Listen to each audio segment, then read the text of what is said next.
can go like this to me. Why would it not go? Edit this bit out, but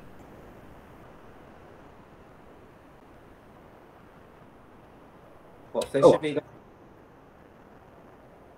Is that fish or is it a lizard? No, yeah, it's fish. Oh, fair play. Yeah, we got some little like guppies or something. I don't know what that was called. That's racist, guppy, you know.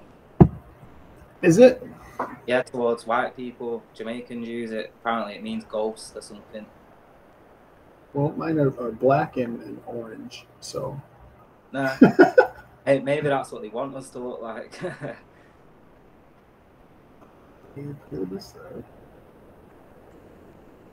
don't know why we're having trouble on YouTube tonight, but whatever. We'll just go straight from we can always just upload it, can't we? Yeah, for sure. Is that did you still have access to that account, I take it? No. You don't? I don't. What happened to that? That's weird. Right. Yeah. I just have the ones that we did originally on my account, and then when we switched it over, so. Maybe I deleted it or something, I don't know. But no worries. Yeah, I'm a bit like that. All right, so we are live on Rumble and live on X right now. Yes, that's sick. I'm going to see. Retweet it. Yes, retweet it, spread it around, do the whole thing. I know I've not on social media at all, so yeah, that's right there. Thinking. That's my broadcast, sir. Sydeboob is back right there, baby. That's so crazy. It's been 5 years. I know. Like, a lot's happened in them 5 years, like in the world and everything. Like. Yes, and a lot has happened. So what have you been up to? I mean, obviously a lot has been going on with me, but what have you been going on?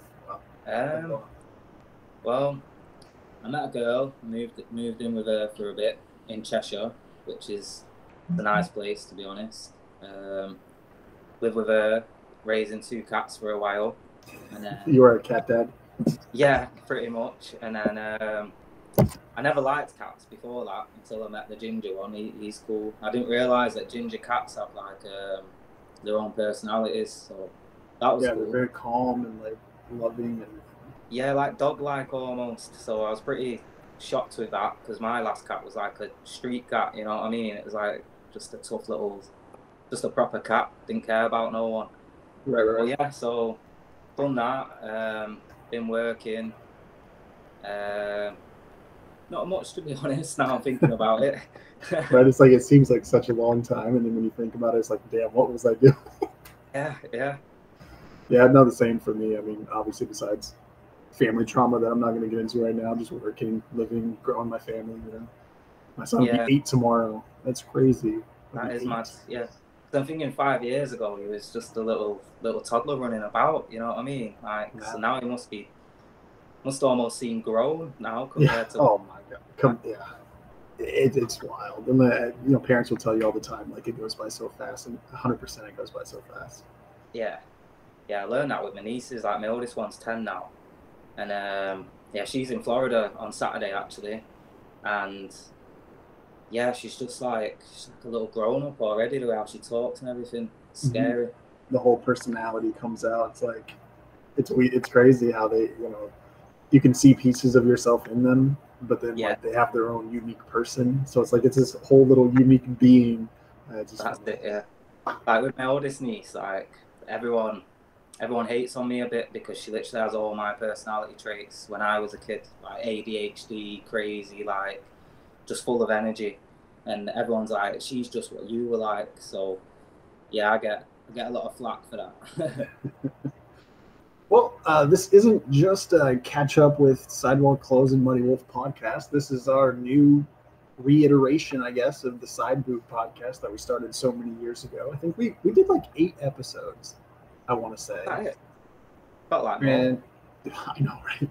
But we had special guests. You know, we had people come in, talk about whatever they want to talk about, and I kind of went back on my YouTube and I saw the videos, and I'm like, you know what, I'm gonna look at and just like watch this and see what we were doing and if it was any good, or if there was momentum there. And I ended up like really liking it. I watched all 5 episodes that I have on my channel, and that was like 10 hours worth of stuff. And I really enjoyed it, Yeah. And I reached out to you and I was like, hey, these are private between you and me. If you want to remind yourself of the glory days, and you're like, hey, let's I want to start another podcast. So yeah, here we are. Well, I mean, like, what was mad about that is what was it that sparks this? It was the whole Mr. Beast stuff. So all the Mr. Beast controversies come out, and then so I've been watching it on YouTube, and then like a spark went off in my head. I was like, I was talking about Mr. Beast type of people 5 years ago, probably when he started his account. He was probably in the same groups as us. Like, mate, it's possible he was messing about in them little YouTube groups that we was. Yeah. And then the one podcast you sent me was about us talking about the psychology of people starting off a YouTube with like the pretense of giving stuff away and helping people out, but then having like a psychopathic, sociopathic attitude towards it, where if you actually ask them for help and you actually communicate with them, you don't get much back. And I remember saying like that one day, when someone gets big off that method, that it's going to be so dangerous with the community they create.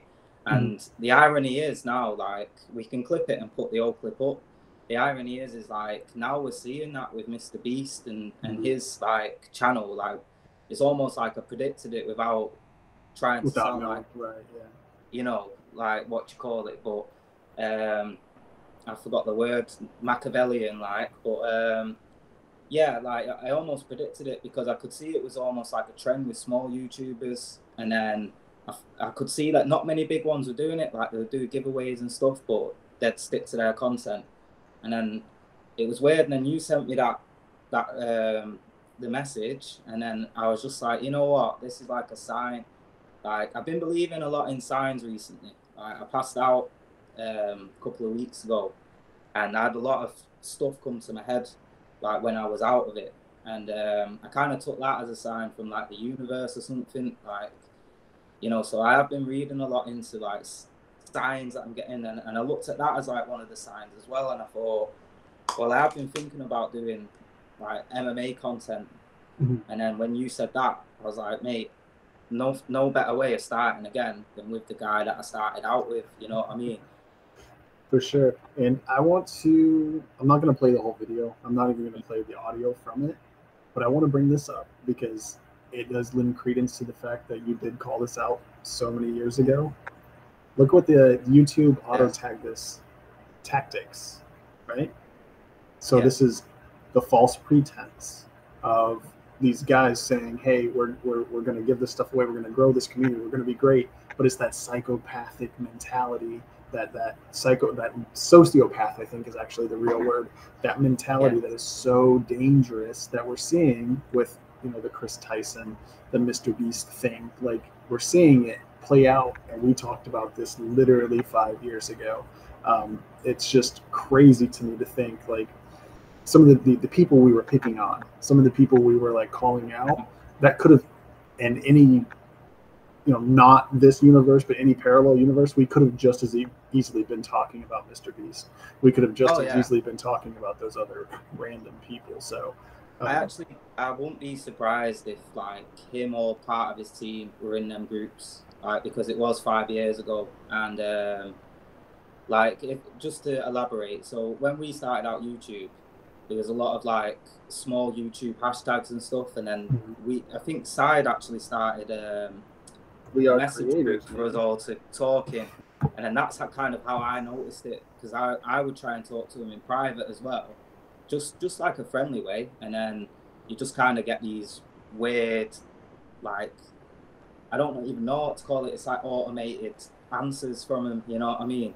Yes, it was very much like I get exactly what you're saying. Like, they didn't, or like when they would pretend to watch your video, it always would say like the same thing. Yeah. Nice video, cool video. To cut you off, but my funniest thing, I tricked a load of them once, because I started to notice that So I made a music video, but I left the audio out, like on purpose. And so it was a whole video, so you could watch it on mute and you'd think you'd watching a proper video, but really there's no audio. And there's people like, oh, what a cool Great song, so catchy. And I was like, what the fuck are you talking about? Like, there's no music, like this is just a video. And then I did a diss track about them all. And then they all like reacting to it, like this is so a great cool. song. It's so good. And it's like you've not even listened to a word of it because it's all about you. It's funny. It's like you put the title, like this is what I would do. The title would be something that doesn't relate. I think one of them was like garbage time, sub for sub, something, just something like that. And then they would just like comment on whatever the title was. It had nothing to do with what the actual content of the video was. Yeah. So you could just tell all those fuckers can. It was funny, man. Basically. But yeah, roll the clip if you want, but or if you haven't already. I don't know how this works, but yeah, I just find that funny, man. Let's take a listen and see if we can hear it here. Look how white my teeth were.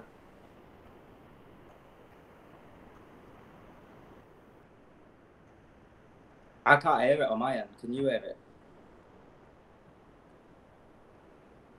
Okay, so you're having trouble hearing it. I'm not sure why that would be, but basically, it's you talking about going into the chat and like supporting each other and stuff like that. Sorry that you can't hear it. I'm not sure why that would be the case. No, it's fine. Yeah, it's just it's interesting that we did call it out all those years ago. It is, and I don't know how to approach that this way around. Like, obviously, we're gonna come across those kind of people, and I think I'm just gonna be sociopathic with them. Like, not in a bad way, but just be like, yeah, mate, I know what your game is. Like, you don't need to play it. If you want to help me, you can help me, and I might decide to help you after that. You know what I mean? Yeah, I think that's one of the things we talked about back then, and when I was watching the videos, is we're going to be open and honest. Like, sure, we want you to subscribe, we want you to follow, we want you to throw donations, whatever you want to do. I'm not going to discourage that at all, but don't expect me to do shit in return except to provide quality content that you're going to laugh at, that you're going to think about, and that you're going to watch. Because that's my job. Yeah, exactly. Like, there might be something in the future where it's like, if you donate this much, we might cover this subject. But that's something we will state. Like, if you want to donate, then that's all what you're doing is donating. Man, you're not getting nothing back other than just supporting me. So, and like, don't do it with the hope that, oh, he's gonna come into my stream and drop, like, say you drop $5 in mine, and expect me to drop $5 in yours, because then how will anyone gain anything? You know what I mean? Right. It's kind of like a crypto scam. Like, like, there's always a loser at the end of the day. Yes, and even if you pretend like you're not part of the scam, it's all going to come full circle and bite you in the butt eventually anyway. So exactly. Just own up to it. Did you ever get into that? Did you ever get suckered into it, or crypto? I have a little bit of money in there. It's not like a lot, Yeah, I mean, some of it is legit. Like, the more established ones are obviously, like, can't think of ones off me. Is it lithium? That's more of a legit one, isn't it? If you're thinking Ethereum. Ethereum, that's obviously. Yeah. But some of those shit coins are just, you're gonna fail if you try to invest your life savings into them. That's it. And like, the whole Logan Paul thing I find interesting with how he did it with the game, and he never paid out, and then the game never got developed, and that is still, I think he's still getting sued. I think he got sued. Yeah, I think he's still fighting it now, I think. Because I don't know if you watch him, but do you ever watch CoffeeZilla? Yes, CoffeeZilla. Did you see where he called out Boogie 2988? Yeah. Yes. You know what? I've been watching the fallout of that, where Dave, like, he tattooed shame or something on his face. Liar, yeah.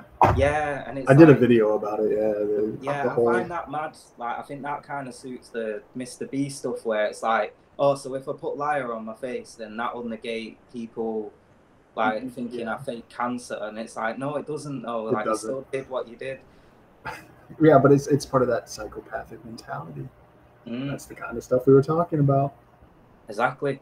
it's like, it's funny because all these channels, I think Boogie, whatever his name was quite big anyway in those days, and like Keemstar, but apart from like them, there wasn't many that were actually like that big. Like PewDiePie was quite big, and I don't think he was that psychopathic.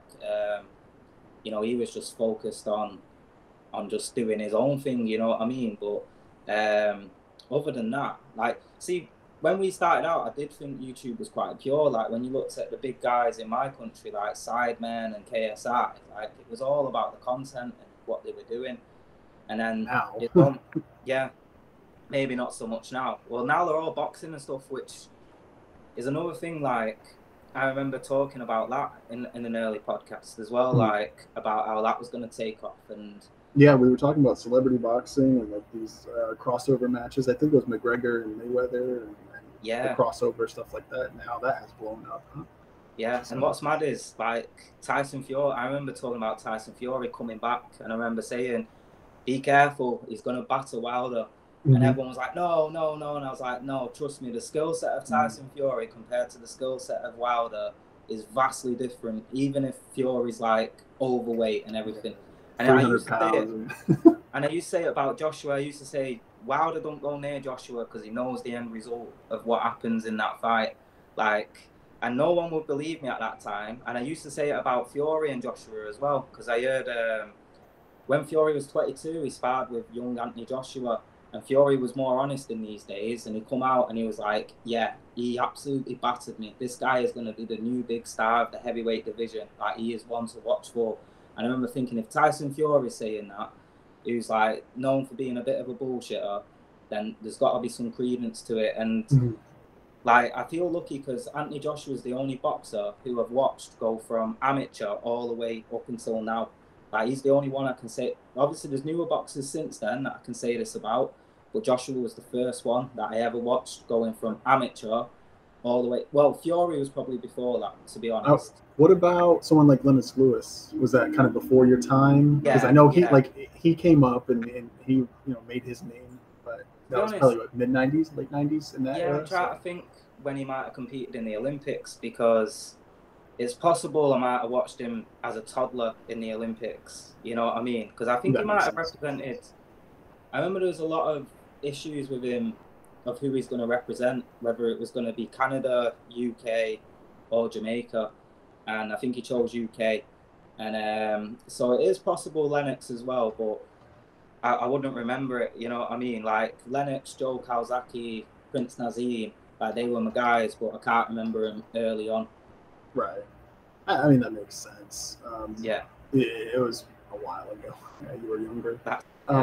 But I remember just an anecdote. Lennox Lewis, when I was growing up, that was like my favorite fighter. He was my favorite boxer. And I didn't even know, when first time I heard him speak, I'm like, I thought he was just, an African-American boxer, because press conferences and stuff like that weren't as prominent as they are now. But then when I heard him speak, I was like, wow, okay, that's interesting. It was just a guy I really enjoyed watching. So it was an interesting anecdote for you. I honestly, for me, Lewis is the best ever heavyweight, in my opinion. Like, I'll probably keep that opinion until I see someone knocking guys out as a world champion in the first round. Like, I think that's the level you've got to be at. But yeah, like, it's good to think about Lennox Lewis, because I know your favourite boxer in the heavyweight division was Old Man Foreman, wasn't it? And he was around that era as well. Yeah, that's a connection I have with my grandfather. Yeah, I do remember talking about that, yeah. Yeah, so, man, that just brings back a lot of memories. But what that does bring me to, though, is like that's kind of the point of this podcast. It's a combat sports, throw in some news, throw in some life shit podcast, right? That's what we wanted to talk about. And I'm glad we kind of got there naturally just through bullshitting, right? Yeah. So, I was trying to force it. But what did you say? No, I said go on. You go. No, I thought you said we were trying to force it. No, I said instead of trying to force it. Oh yeah. Okay.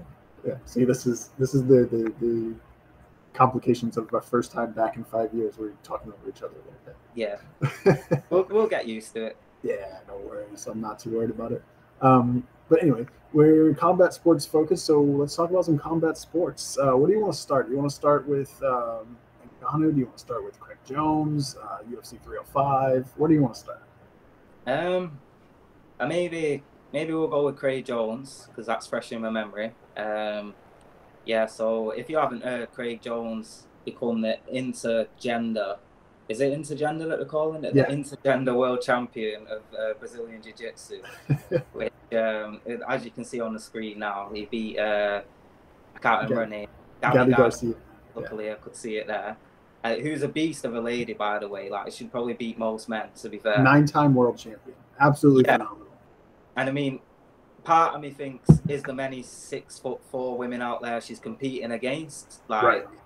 So I don't know if it's almost like the Tyson Fury thing of like, yeah, she's good, but would someone the same size with the same fingers do as well? You know what I mean? So I do. Yeah. There's a lot of that to it. I'm not gonna try and sit here and act like I'm a BJJ expert, because you know, this is actually the first full grappling fight I've ever watched in my life, to be honest. Like, I've watched clips and highlights, but I've never watched one in full, you know. Well, I think if there was any sport, and I think I spoke about this a little bit on my own video, if there's any sport to where men versus women makes sense, it would be something like jiu-jitsu, because it's not about strength or size, it's about technique and positioning and stuff like that. Yeah. Like, sure, strength and size play a part, but it's not like the core tenet, you know, positioning over everything, basically. So if there's, go on, sorry, carry on. No, I was saying, so if there's anything that would kind of bridge that gap, man, woman, intergender, I think that's where you would start, would be like a jiu-jitsu tournament. And I think Craig Jones is a freaking crazy person for wanting to pull this off. And I think it was great for the MMA community. I really do. I love the quote that he says, where he has a quote where he's like, to be a world champion at most sports, you have to have the right mix of autism and steroids. And I find that funny, because I do believe that, in a sense, like, you have to have that, like, that tunnel vision focus, like, to absolutely. Especially like him, because he's from Adelaide in Australia, and that's like one of the least populated cities out there. So he literally come from nothing, where a lot of the Brazilians and Americans, they have like black belts, they can train. Like, for instance, my cousin lives in Spain. He's training jiu-jitsu with Brazilians right now, so he's probably getting trained under black belts, you know what I mean? So, like, he didn't have access to that. So I find that incredible as well. Yeah. Like, coming from, you know, the smaller town, I always find that interesting, the people who are kind of outsiders, who stay outsiders. And they kind of master that craft. Like, how much better could he possibly be if he did get that world-class training? So that's it. If he grew up in Brazil or USA, where, like, it was more prominent, like, he'd probably beat Gordon Ryan by now, you know what I mean? Like, maybe, I don't know. A beast. Yeah, I don't watch him, but I've heard he's like the John Jones of jiu-jitsu. So, like, all what I know him for is that he's boring. Like, that's the one thing that everyone says about him, is that he's boring and he's a bit of a psycho. Yeah, but you have to be, don't you? Like, look at John Jones, look at Tyson Fury, look at Mike Tyson. Like, you can look at football players like Maradona, Gascoigne. They all have that bit of crazy about them, you know what I mean? And for American honest, you have Michael Jordan. He was fucking known to be like super overly intense and like kind of crazy. So I think you do have to have, and I'm going to tie it back to the YouTuber thing. I think you have to have that mentality, that psychopath fucking mentality. I think it's how it's all tying together, but you have to have that to be successful. And kind of talking about, sorry to cut you off, but kind of bring it back to the YouTube thing, like, the way how Craig Jones has done this, I think, is real clever, because everyone got paid 10 grand and $1 to compete, right? And that's the highest prize you get in the best jiu-jitsu tournament in the world. I forget what it's called. And I found that really interesting, because he's saying he's got a sugar daddy that can afford to help him out, and literally all that you have to do is enter it, and you'll get paid more than if you win the whole tournament. All these other tournaments, and then to talk about kind of psychopathic, sociopathic, he hosted it on the same night as the other one, which I found interesting. I kind of hope he got more streams and stuff, and he made more money back. And to me, it caught my attention, and I watched it, and I can't even remember the name of the actual jiu-jitsu tournament. Is it ADCC, something like that? The big jiu-jitsu tournament, the ADCC. Yeah. And I think that goes to show how good he is at promoting. Like, he's so good at promoting things and kind of being relatable to people, to where even me that doesn't like jiu-jitsu much wanted to watch that, wanted to like get involved with it. And I think that's the appeal of some of these weirder, the offshoot promotions and stuff. Like, we talked about this kind of a little bit, but like the celebrity boxing and like the MMA crossover boxing, it's the sideshow kind of appeal, like a circus, but like professional, if that makes sense. Yeah, so, it's almost like, you know, like real boxing got into it a bit with Ngannou. Like we brought Ngannou over, he put up a good fight against Tyson Fury, and then boxing was kind of like, whoa, this doesn't represent a world champion. Let's throw AJ in. AJ showing him what a boxer's like, you know what I mean? AJ and, starch out, man. AJ wasn't messing. Like AJ knew what could happen. Like, you know, I think that was the difference. I think I'm not giving Tyson Fury excuses. To try and say that Tyson Fury didn't train for that and he didn't take it serious is stupid, because he knew he was going into a fight at the end of the day. Like, I just think Tyson Fury underestimated him, if anything. If there's any excuse, it's that. And I think Ngannou also backs himself a lot more in the Fury fight than he did in the AJ fight. I think once he felt AJ's jab, he was like, no. Whereas with Fury's jab, he thought, yeah, I can deal with this. You know what I mean? Well, I mean, that's just the way Fury fights, though. He just kind of balls it out, and he keeps you at a distance. But Joshua, I mean, he's a statue.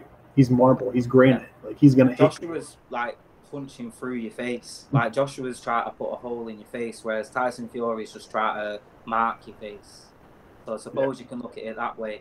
Like, it might have gone the same way if he fought Wilder, and I think Wilder's a much worse boxer with technique-wise than Joshua or Fury. But I still think he could have landed that shot on Ngannou early and made him question himself, and then it could have ended in a few rounds as well. Maybe, but I think Wilder's kind of shown his true colors. He's not. I genuinely believe. I genuinely believe Ngannou would have walked him down and tired him out and lent on him and just done what Fury did to him. Lent on him, got him tired, and he would have fell over pretending to be KO'd like he's done in his last few fights. Mm-hmm. Yeah, Wilder, he has that, you know, great hook, a great left hand, but what else? I mean, he doesn't have the technique. We were saying this 5 years ago. He doesn't have the technique. He doesn't have the defense. He just has power, and he has one shot power, and he doesn't set it up that well. It's just fling it out there. And you know what? He had an opportunity to correct all this as well. When he drew with Fury in the first fight, instead of looking at himself, he blamed his former coach, who was an Olympian champion, like a great boxer, and he put all the blame on him instead of going to him and saying, look, how do I improve my defense? How do I improve my footwork? How do I get in? How do I slip the jab? Like, instead, he went to Malik Scott, who was a former opponent that he clearly paid to get knocked out in a former fight. I don't know if you ever seen that fight with Malik Scott. Right, well, look it up. Like, you can, the punch doesn't even connect and he goes down, right? And then that's the guy that's training Wilder for the next, like, for how long, you know what I mean? So that's not going to help at all. Like, it's just going to give you a confidence boost and nothing else. I'm going to bring up that fight on the stream here. Yes. Because I haven't seen this and I want to take a look. Oh, yeah. This is the most fixed fight I've ever seen. This is why I hated Wilder. I watched this live. I stayed up to watch this.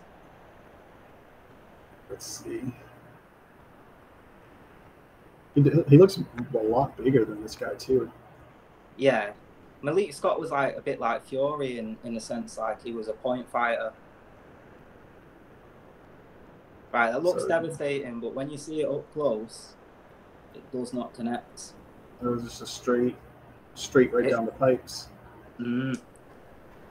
Even Teddy Atlas was on the broadcast and he was like, that did not connect. Oh, it hit his gloves. Yeah, hit his glove. And look at him pretending to be knocked out by it. Like, it was clearly paid. I mean, that's the issue with boxing, isn't it? That is the issue with boxing, and that's one of the things I'm afraid of for UFC MMA future going forward. Well, is I hope it doesn't get fixed like that. It already is, I think. Not in that way where there's fixes, but so ironically, this was a talking point, and this is like segued into it perfectly. I actually believe boxing heavyweight division and UFC or MMA heavyweights have reversed roles. So all the top heavyweight boxers have all fought each other in the past few years. Joshua's fought Usyk, he's fought Parker, he's fought in the amateurs, he fought Zhang. Like, he's fought pretty much everyone. And then you look at Fury. Fury's fought Usyk, he's fought Wilder. You know, he's fought not that many of the top guys, but you know, can you hear me? Yeah. All right. Sorry. And he was just looking about. I thought something was going on. But yeah, so, and then you look at like Zhilei Zhang's just fought Parker, he's just fought Wilder, you know, so all the top boxers have all fought each other recently, which used to be a problem. Now I look at the heavyweight division in the UFC, right? We've got Francis Ngannou, who technically is the champ, right? The lineal champ, because no one beat him for the championship.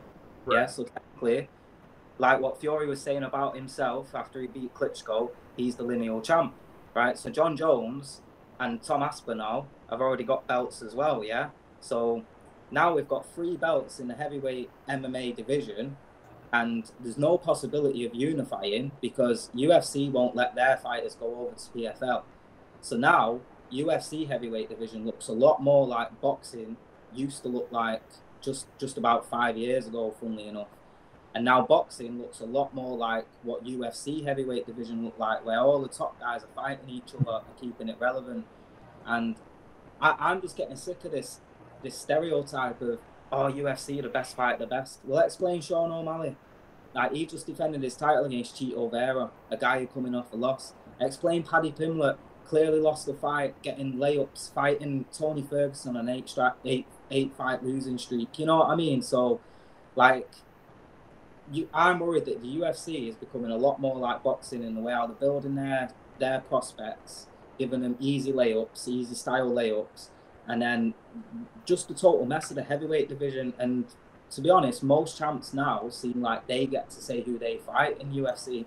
That is true. That is 100% true. I think everything you just said is 100% valid, and especially with Usyk winning and unifying every belt, I think that you're right. They kind of have switched the roles, and I didn't think about it that way. And that's a good thing you brought up. And I feel like, and that's only happened in like the last 5 years. That's really only happened since last we talked, because you had Anthony Joshua had belts, Fury had the belts. You had all these randoms that have belts, and then they just kind of unified under Usyk. One thing I will say, because I am a Joshua fanboy, Joshua was trying to fight AJ and Fury all the time. He was trying to fight them. Like, before he fought Usyk, he fought Joseph Parker, who was a champion. He fought Charles Martin, who was a champion. He fought Andy Ruiz on short notice, who just took Parker to points and arguably beat Parker in Australia. If it wasn't in Australia, he probably would have got the points win. So I know that was a loss with Andy Ruiz, but then he avenged it. So, like, I do think Anthony Joshua's brought this back into the heavyweight division of fighting the best, like, because he didn't want to fight in Ghana. He only wanted to do it to show, like, what he could do against him, like, compared to Fury. Like, the same reason why he fought Wallin recently, like, he didn't want to fight Wallin. He's already beat him in amateurs, knows what he can do. He's been a former sparring partner, but he just wanted to show, this is what it looks like when I fight the same opponent as Tyson Fury. And, like, I've got to give AJ that, because I do think AJ's brought that back into boxing. Like, AJ and the Ukrainians, i.e. Usyk and Lomachenko, they've brought that back into boxing, where it's like, I would take anyone on no matter what. Even if I lose, I'll still come back and fight the best guy. Yeah.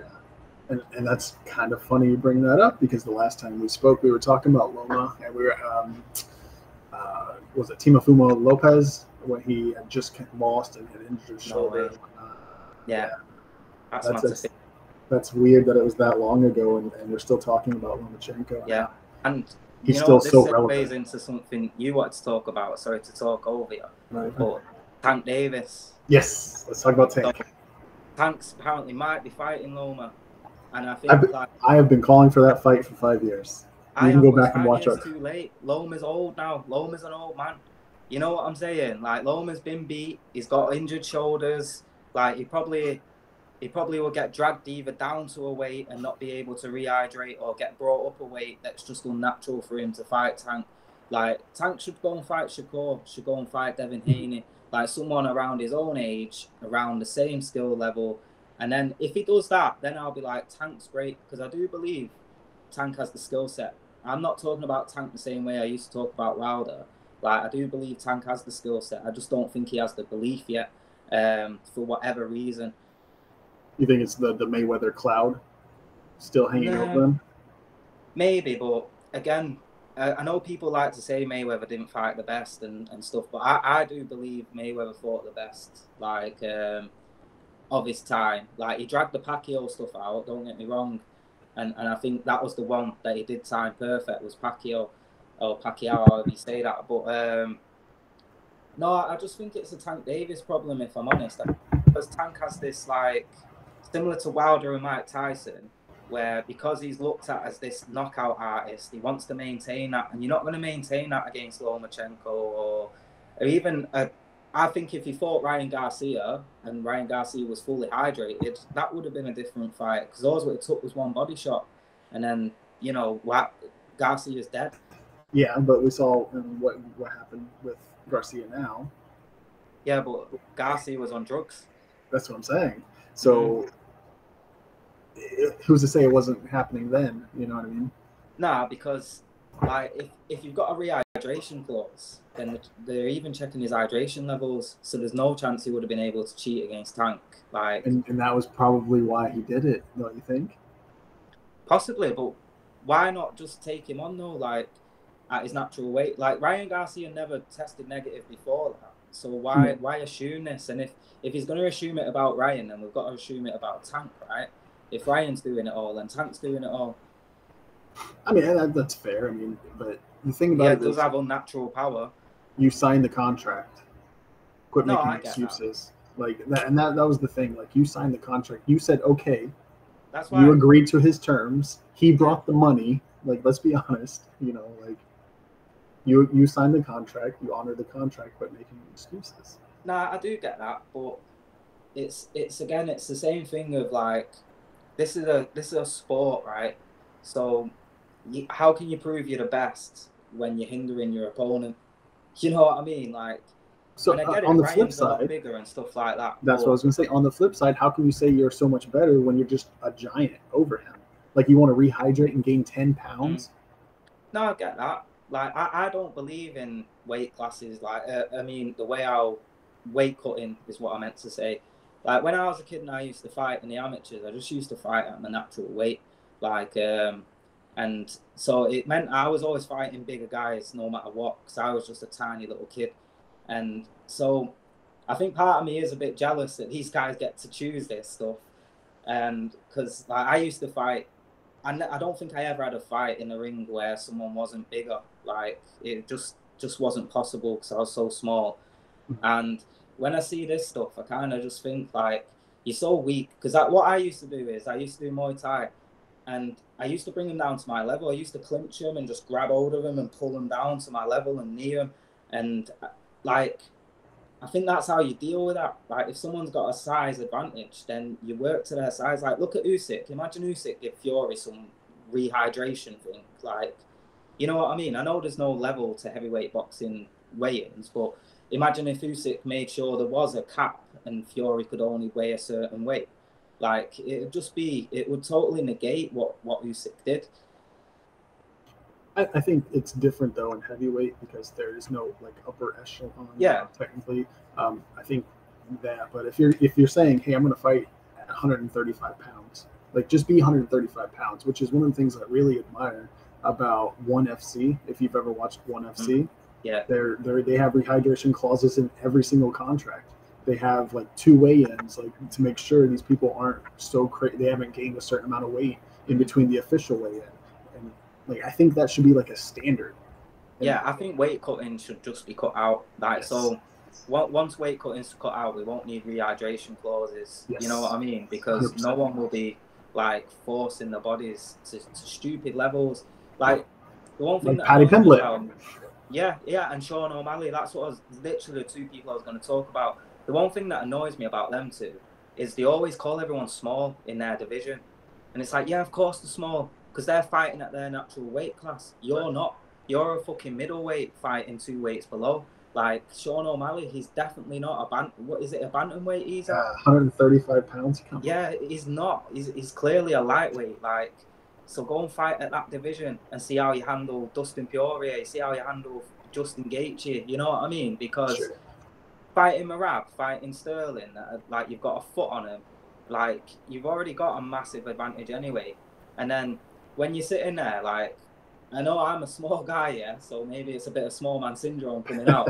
but when you're sitting there going, oh, he's small, that's your one insult. It's like, well, of course he is, because you're terrified of fighting someone your own size. Your own size, yeah. Yeah.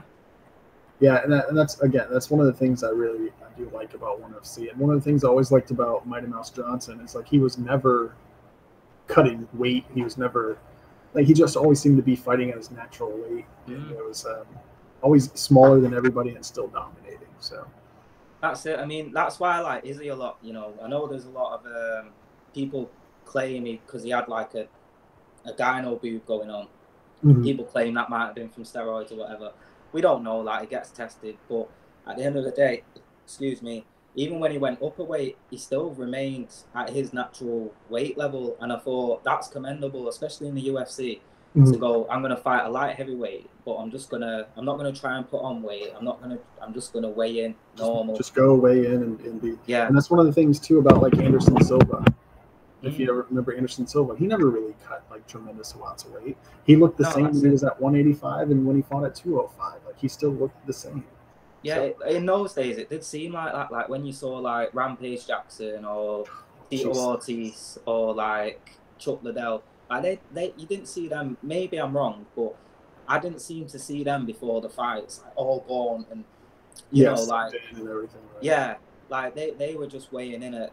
Like Rashad Evans fought at heavyweight, for God's sake, you know what I mean? So, you know, I think in those days they kind of had it more right, and now the competitive edge has got so high, and I think the lack of money that they get and the way how it's structured in the UFC, that where you get a win bonus, but if you don't win, you only get paid a flat rate. I think that has brought all this on, to be honest. Yeah, I think it's trying to get that unnatural advantage in any way that you possibly can. And it's legalized cheating, in my opinion. You can believe, you know, however you want to think, but I want to bring up here, if you're familiar, this will segue into our next topic here. Jared Cannonier. Oh yeah, he's fighting this week, isn't he? So he's fought at heavyweight, light heavyweight, middleweight. Look at this man. He is a monster. Like, it's not coming up on my screen, but he is a monster. Here, actually, I apologize. There we go. So, look at this body morph. This is insane.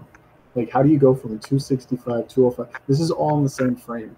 This is within years. I know, but do you know what? To give him credit, yeah, you can see that when he was a heavyweight, he was fat. It wasn't like he was like athletic and well built, you know what I mean? And then when he went down to, I'm guessing, light heavyweight, he looks a bit more toned, and now he's at middleweight. He looks just ridiculously shredded. Absolutely. Yeah. And like, I don't know if it's possible to do that, like healthily, but yeah, it's crazy. It took him years. It's the point I was trying to say is like it took him years and like several weight classes to like do that. That shouldn't be something people can do overnight, like change their entire physique. Yeah, I think the best example of not doing it right or it leading to bad effects is Rumble Johnson. Like when you see the differences, he went in weight classes, like it's pretty crazy. Yeah, he got big. And like you can even look at going up a weight as well, how that can affect you. Like I remember Roy Jones going up to heavyweight, and then when he come back down, he just didn't seem the same. Like, yeah, I mean, he moved weight classes so often that I think that it really did mess with his body, and I think it messed with his mind too because he's a little actor. But I mean, I don't think he was doing it in not to gain an advantage, though. He was doing it just to show how good he was. Yeah, for sure, absolutely. Yeah. So I don't want people to think I'm trying to say that about Jones. Roy Jones Jr. is one of the greatest of all time. I mean, yeah. He fought anybody. You know, he fought anybody anywhere. Overseas. By Kawasaki, though. Crazy. But anyway. My favorite beat him, Kawasaki. I know he was a bit older then. Mm-hmm. Yeah, I remember using him in like Fight Night or something like that. One of the boxing games. Yeah, do you know what's unique about Kawasaki? Right, it was one of the first to like do it rhythmically. So he'd listen to like jazz and stuff like that. That's like music that wasn't very rhythmic, and so he could like, you know, like pop, pop, pop, pop, pop, and not have much of a rhythm to what he was doing, and so he could constantly change his rhythm. And I always found that interesting with Joe Kawasaki. Like I think like people like Lomachenko talk about that now, and he was doing it all in those days. You know what I mean? Yeah, with Loma with the ballet and stuff like that. These really weird training regimens. Now, you know what though? It works. Like when I was a kid, my mum got me into gymnastics, and I felt like the flexibility that gave me, and like the power from doing somersaults and stuff like that, it generally translated to the other sports that I was doing as well. So I do think there is something to that, like things like dancing, gymnastics, things that are more technical.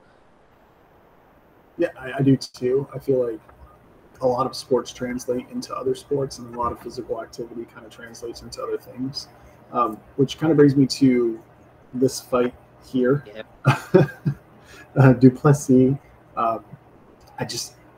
He's such an enigma for me. And you were kind of talking about like your heart was telling you to go Duplessis, or your mind was telling you Duplessis, but your heart was saying Adesanya when we were talking last. But I was just like, how? He doesn't seem athletic. Like he's ripped, he's shredded, but like he's not naturally athletic. You see him throw; he throws big looping shots. And how did he win?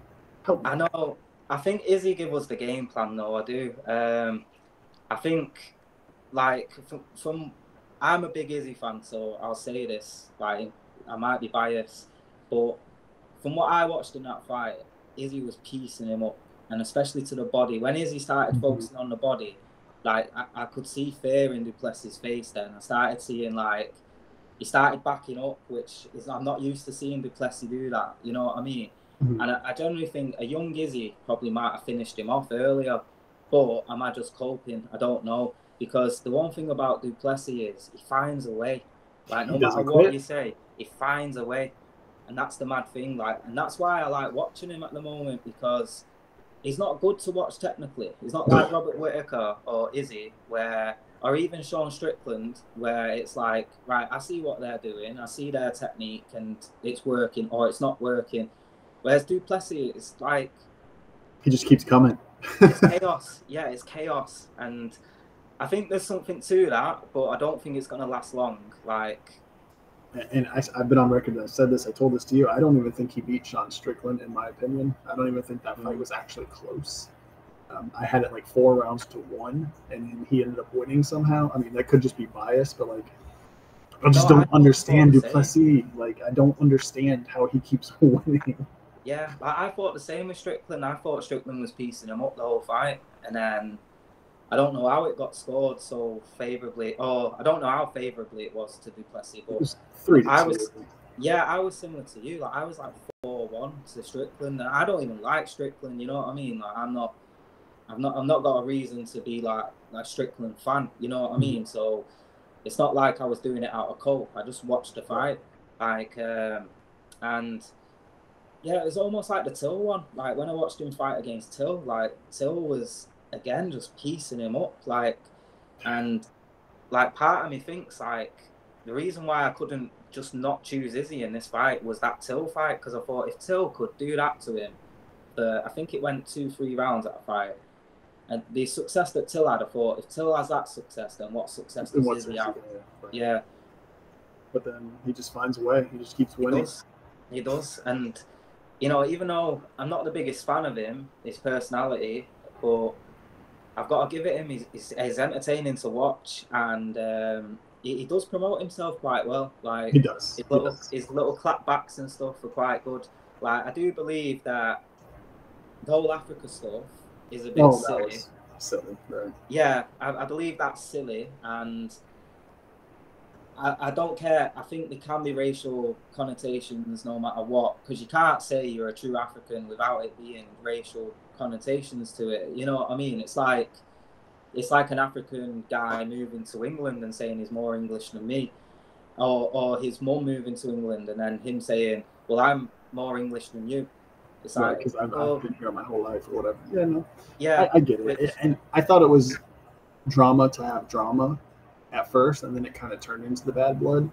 Yeah, that's it. And then obviously you saw at the end there was respect after the fight and whatnot. So maybe it was just trash talk for trash talk's sake. But at the time, I thought it was. Part of me does think that Drickus was getting a bit annoyed with the whole Three Kings stuff. Like, I feel like, and I can kind of understand him. Like, if you live in a place and you're training in that place and you're working your way up, and then people have moved out of that place and then become a champion, like, I can understand that frustration, like, of him being like, well, I'm here. I'm still here because I trained in Africa. You know what I mean? Mm-hmm. And I just wish he focused more on saying that more often than like whatever else he said. You know what I mean? Yeah, and it was tilted. It was very, very hostile for a while. I'm just glad that they kind of buried it at the end and respect was given. Yeah, we don't need that carrying on. Like, we don't need people arguing over who's more African than the other, and you know, because Mike Perry's more African than all of them, so it doesn't matter. I don't know if you know that meme, but no, so what is that? Mike Perry had an ancestry thing, and it turned out he was 0.1% African, like all of us are. Right. So he was like, "Oh, I can say the N word now," and you know, he thinks he's African now. That's awful. Oh, that's funny. Yeah, it's funny though. Yeah, so what's funny about this is I think we both got every pick wrong, didn't we? No. We both predicted Tuivasa was going to lose. Oh, yeah, that's inevitable. Like, that doesn't count. Tuivasa is always going to get beat by a heavyweight that can jab. Like, oh, man. But other than that, yeah, we got everything wrong. Like, but do you know what? That leads me on to something that I want to talk about. Sure. Is Dan Hooker, right? Yeah. So I'm a Michael Chandler hater. For some reason, I just don't like him. I can't say why. I just find him annoying, right? I just find his way of promoting himself, like the WWE style, I just don't think it fits into UFC. Like the whole pull yourself up by your bootstraps and candy ass, and just basically just uses Stone Cold Steve Austin phrases, which I just find cringy. But so what I want in an ideal world is for Conor McGregor to string Chandler along for a few more months and then announce that he's going to fight Hooker, because Hooker's just moved above him in the rankings. And I actually think that would be a way better fight, and I think the build-up will be more entertaining. And I think the fact that Hooker stays on his feet and Conor stays on his feet is a perfect matchup, right? And it's more winnable for Conor as well. So Conor McGregor, listen to me. Like, drag on Chandler for a bit, because that's hilarious, and I love watching him cope, and I love seeing him being like a psychopath, pretending like he knows everything and he's the one in control of all this. Keep dragging him along, slowly negotiate with Hooker, get that done on the low, and then just announce it like a couple of weeks before it. Like, that'll be the best thing you could ever do. And I don't even like Conor McGregor. Like, I am a huge fan of him as a fighter.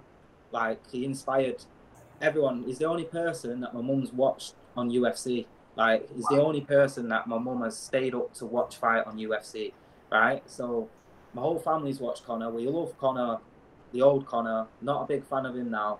But if you can do that, Conor, I swear I will love you forever again until you do some mad shit. We're going to clip that right there, sir. Dear Conor McGregor. Yeah. My message to Conor, like, my plea, if there's one thing you can do, just drag on Chandler for a little bit longer, let him keep pretending that he's in the know and he's the one that's making all the decisions, and then just out of the blue announce Hooker. Like, that would be hilarious. You're the first Muddy Wolf's dream matchup right there. Yeah. You know what? It's just because I'm a hater on Chandler, to be honest. Like, I'll even admit that. I just, you know what? I just find him, like, similar to them YouTubers, like, psychopathic. Like, he pretends, he's always pretending like he's in control of this scenario, this situation. And it really annoys me. I actually used to really like Chandler until all this Conor McGregor stuff. And then, no, actually, tell a lie. Gaethje fight and Pure fight, he proper cheated in them. Like, he do dirty stuff in them fights. And when I watched them back, I thought, no, I don't like this guy. But wasn't he like grabbing the gloves or something like that? Like hooking so the glove or something? In the Gaethje one, he went. I'll try to get my hand on the camera. He literally went and scraped his eye. Yeah, it was so blatant. And then he kept grabbing the fence, and every opportunity to grab the fence. But then, whenever he was getting pieced up by Gaethje, he'd be like this, come on. Like, he was in control of the fight. And I was thinking, mate, you're getting your head punched in. Like, stop doing this stupid shit for the crowd. And then with the Pure one, he fish hooked him, spat blood in his face, like, purposely spat all his blood out, like, to blind him. And I thought, yeah, you're not this nice guy that just goes around adopting kids like how you make out you are. Like, this is all a bit of a reach. Like, I mean, is that part of promoting the fight? Is that part of, well, I believe like, hyping up the crowd and like getting people on your side for your next fight, or like what maybe, but I believe, like, in a fight, your true instincts come out. Like you are you in that fight. In that moment, that's who you are. Like, so one reason why I respect a lot of UFC fighters is they don't cheat. It's so easy to cheat in a fight. It's so easy to, like, put your hand out and poke them in the eye. And that's why I respect him, because even, like, the ones I don't like Paddy Pimblett and people like that, they don't cheat. Whereas Chandler, every fight I've watched him in, he does something dirty. Like, and I just think that's his true self. Like, you know what I mean? And then the whole getting the crowd going is just him trying to make it look like he's not getting beat. Like, you know what I mean? Kidology. Yeah, no, I mean, but is that playing to the judges as well? Yeah, of course. If you think that, you know, you might be down, but you're also the one trying to say, come on, you know, it could be playing to the judges, like, I'm in control, like you said. I mean, Paddy Pimblett, I think, got away with that in the Jared Gordon fight, like, because he was so adamant he won, and he looked so confident at the end of each round. I think it kind of kidded some of the judges.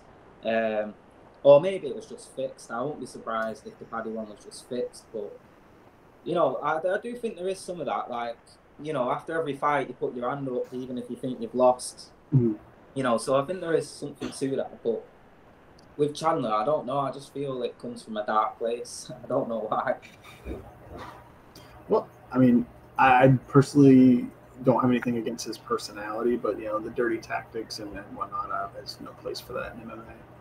You know, he responded to me on Twitter the other day, Michael Chandler, because he was coping about Conor, yeah, and I said to him something along the lines of, because he always says, see you at the top and walk off, and I was like, just walk off from this fight, because Conor McGregor's the top that you think we're going to see you at. Something like that. I was using his own slogans against him, yeah. And then he wrote to me, he was like, I'll give you free tickets to my next fight, yeah. Should still be up on Twitter. And I went, no thanks, you're fucking boring, mate. That's hilarious. I'm going to see if I can pull it up right now, because I do follow him.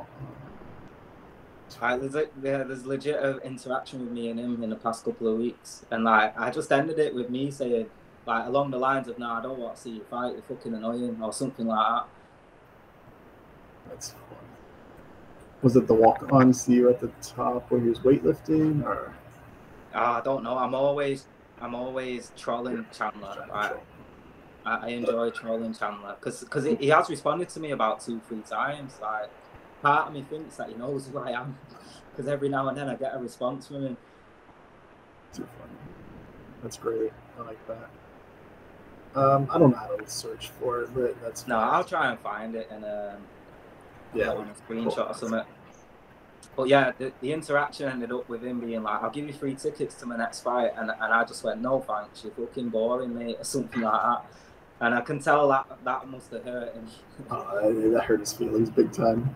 Yeah, because in reality, I know what he wants to say to me. He wants to say, "You're nothing. You'll never fight in a cage. You'll never reach the level I'm at," and all this stuff. Like, I know that's what he thinks. Yeah, I'll beat your ass. Yeah. But it's just like, nah, mate, you're that boring. I don't even want to entertain it, so shut the fuck up.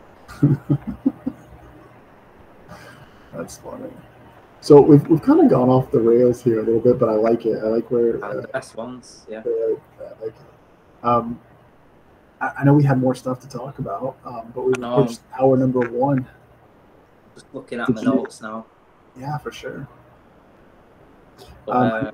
We wanted to kind of go over this PFL stuff with Ngannou, if you wanted to. Oh yeah, that's a shout. Yeah. So let me start the screen share here. Before we talk about Ngannou, I want to mention Dakota Dicheva from PFL. She's my old coach's daughter. I've watched this girl grow up. Like, I used to hang around with her cousins and stuff. She's undefeated in PFL, and she has a great striking style. And I generally think she is going to be the next, like, Ronda Rousey, Joanna Jędrzejczyk kind of star. Like, so I just wanted to mention that, because she's coming out of Manchester and she's got a great personality as well and a great style. But yeah, well, so... What was her name? I can pull it up here. You said Dakota? Dakota Dicheva. Dicheva. Like, as in the state, Dakota. Maybe she was conceived in North or South Dakota or something. Yeah, there she is. So... her mum trained me, like, so, and I can testify, yeah, she was in that gym when she was like 2 years old, and she started training when she was about 4 or 5, right, when I was still there, and she's been fighting ever since she's about 5. That is awesome. Somebody to definitely look out for in the future. If I followed PFL. Which I should. I mean, I really like MMA. It's just it's hard to bounce around like that, in my opinion. No, it is. I'm similar. I only watch PFL for Dakota, to be honest. Like, she's the only person. There's a couple of people from Manchester that fight in PFL, so I watch it for them. Like Lewis, I always forget his second name, but he's got like an Irish name, Lewis McGrin or something. He's great. But yeah, so similar, like. It does kind of segue onto Ngannou. That's one I will watch, because I actually am worried for Ngannou. I don't think you can get knocked out by AJ and recover too great from it. I think that's true, but I also think, like, I can't remember who said it, but you never know how a fighter's going to react to a loss. That's true as well. Some people come back stronger, and some people just never are the same. So just part of me thinks though is I've never seen Ngannou look even close to being hurt in any fight ever. Like maybe someone can pull up an old fight and correct me.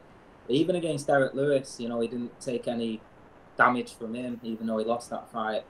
And I don't know. I just think the way how AJ hits you, it's like getting kicked in the head. You know what I mean? And he got kicked in the head in MMA and stuff like that.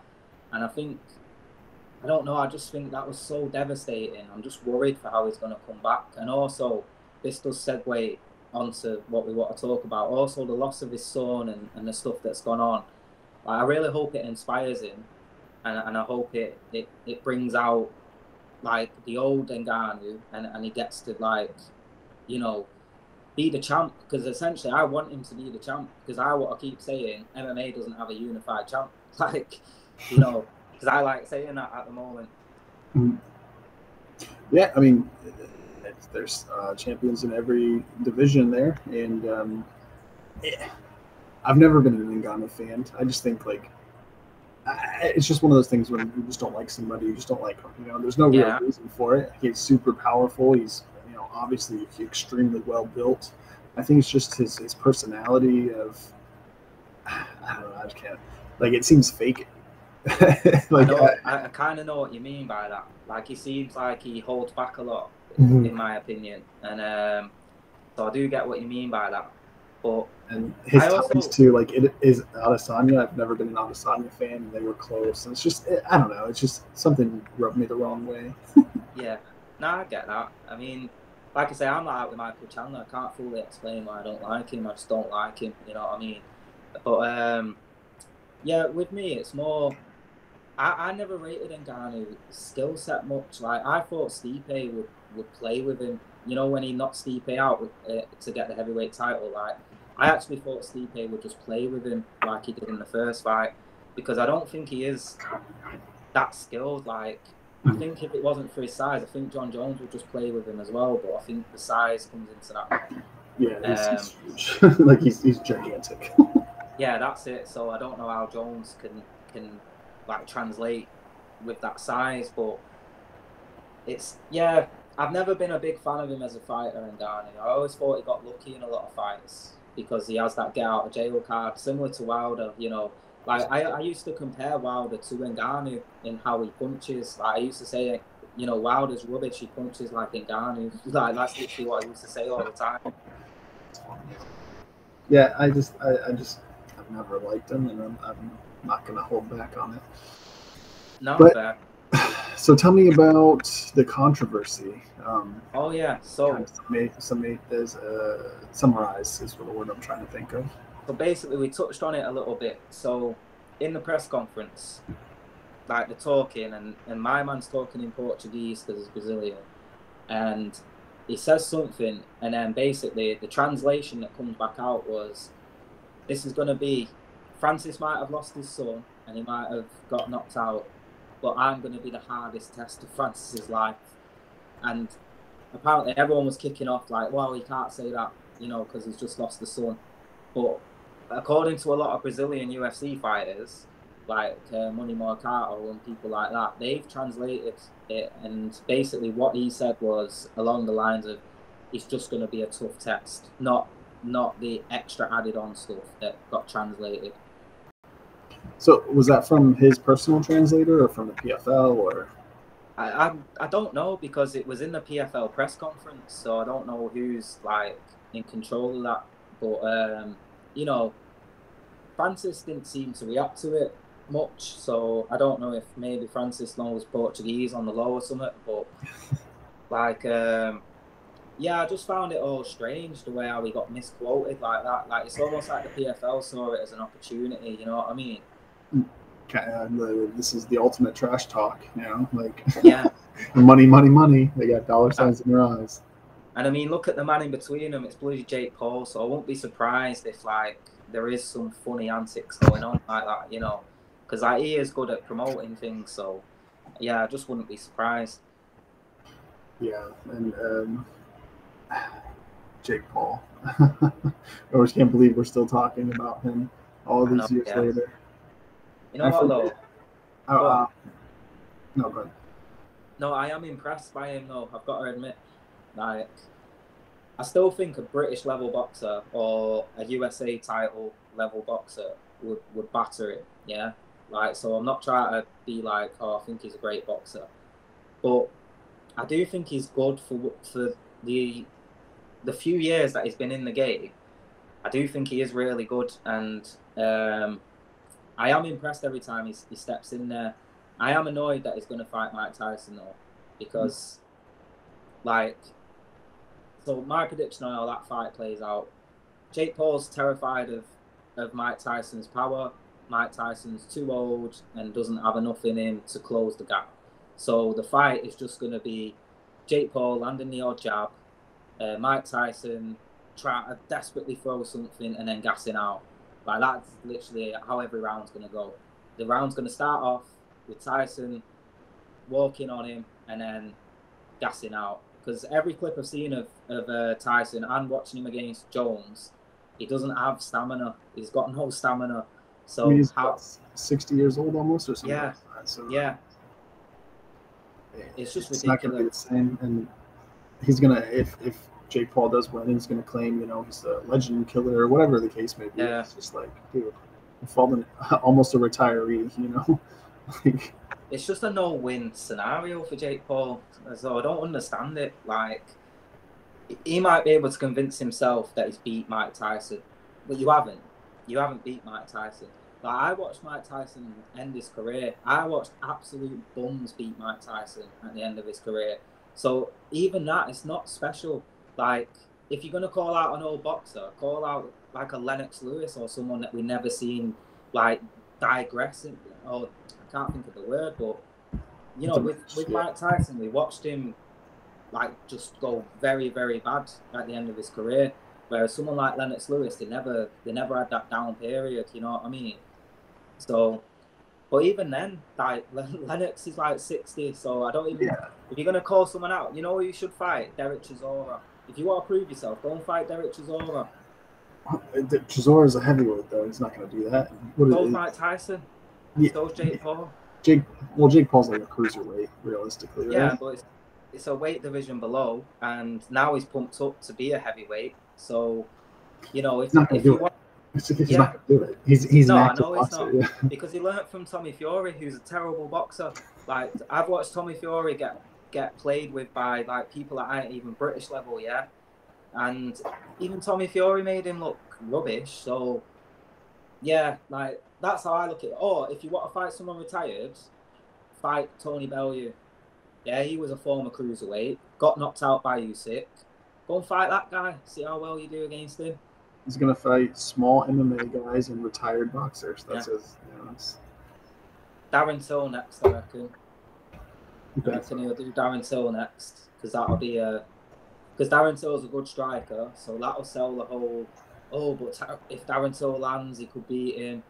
But Darren Till will be way undersized, and let's be honest, like, he's not looked that great in his. He looked good against Dricus, to be fair, and now Dricus is the champ, so that does look a lot better. But he went life and death with Derek, what's his name? Oh, I forget his name. Oh, can't remember his name. But he went life and death with someone who's, I think, is rubbish. Like, recently before Dricus. So, it's a strange one. So, yeah, I think if Jake Paul's clever, it's someone like Darren Till next. Even the Mike Perry one, like, people was giving him a shot. But it's like, if you've watched bare knuckle boxing, it's totally different to boxing. So you can be a champ in that, because all what it takes is your first punch to cut someone. And that was another thing I was saying about Mike Perry, is Mike Perry's not gone more than like 2 rounds in about 5 years.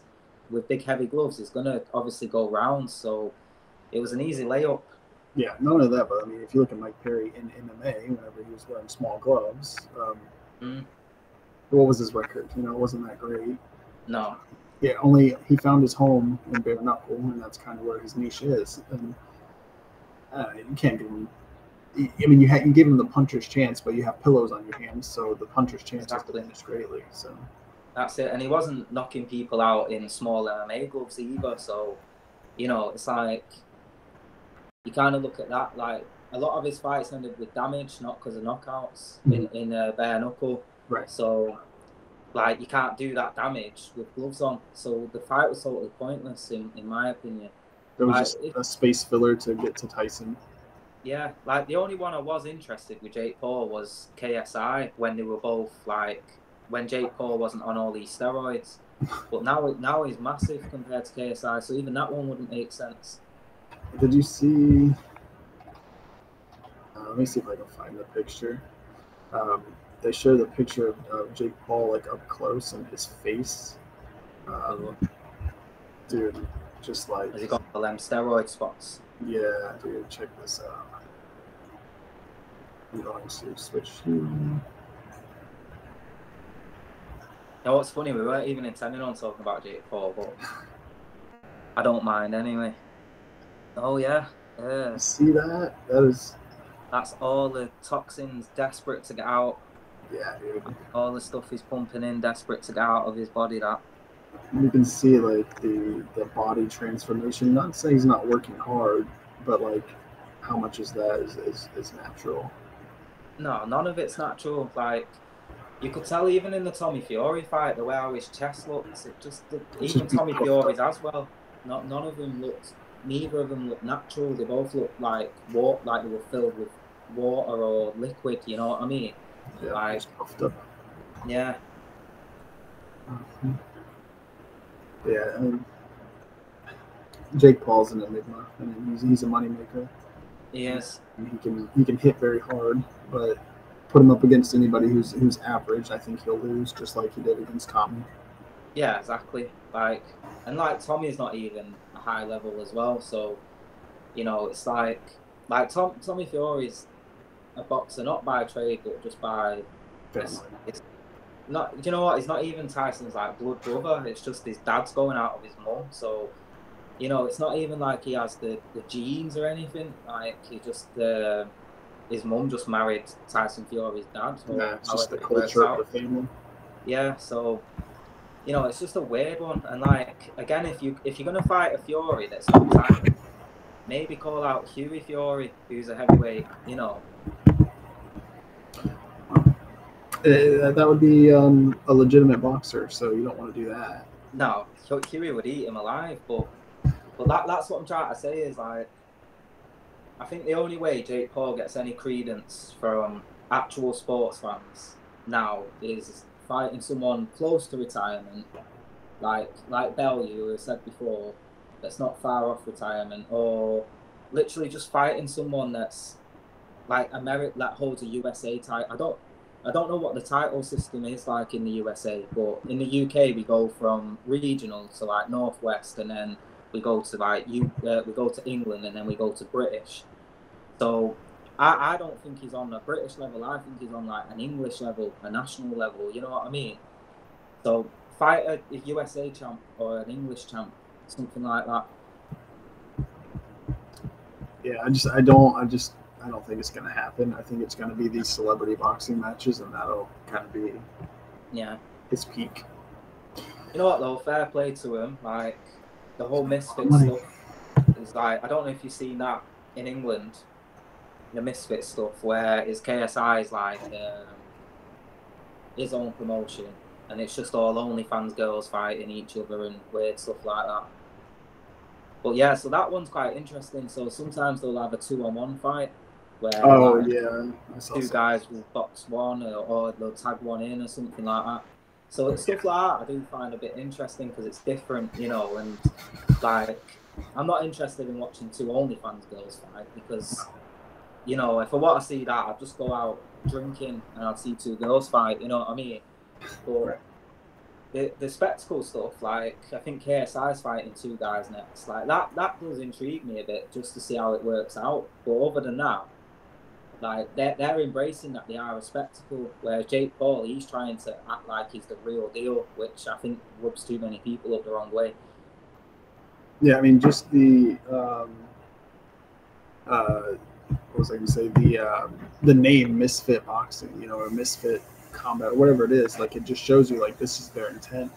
Whereas somebody like Jake Paul, he's trying to be legitimate, and it's just, I don't know, it brings a lot of eyes to the sport because the undercards are generally pretty good. But,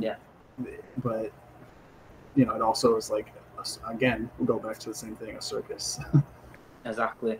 And like, the way our boxing's gone now with the Saudi money, and like I don't know, did you ever watch that the full card of heavyweights in Saudi Arabia that Wilder fought? Who did Wilder fight on it? It was either Zhang or Parker. I think it was Parker when he fought Parker. I did not.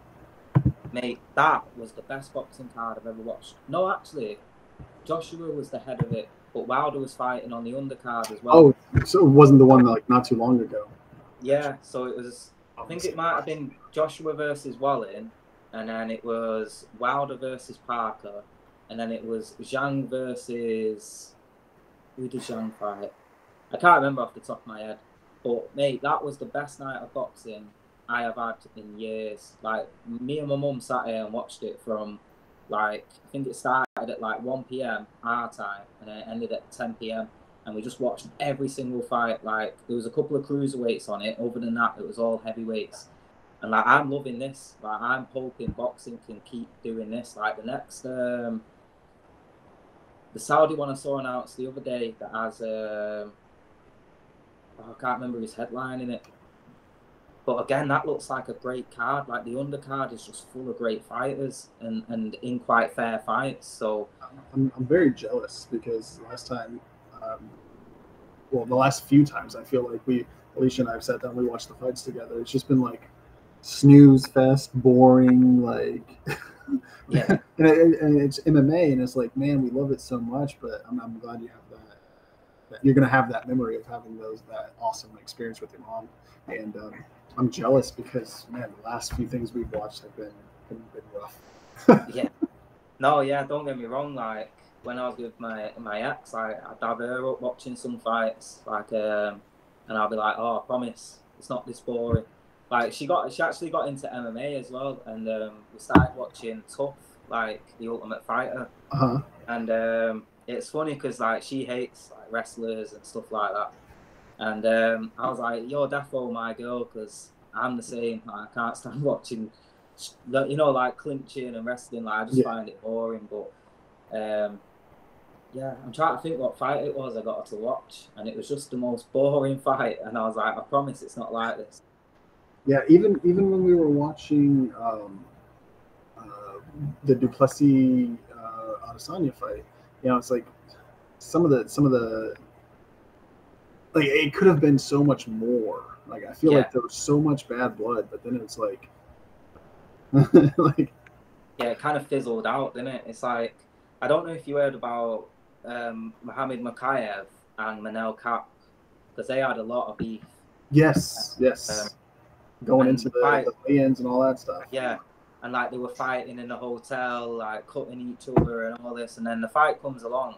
It's a boring round decision. It was just so boring, and like, I love Mohammed Makayev. He's from Manchester, so I got a lot of love for that kid, but I just can't stand it when you're doing all this bad blood stuff and then you actually don't want to fight. Like, you hate him. Like, what's the point in that?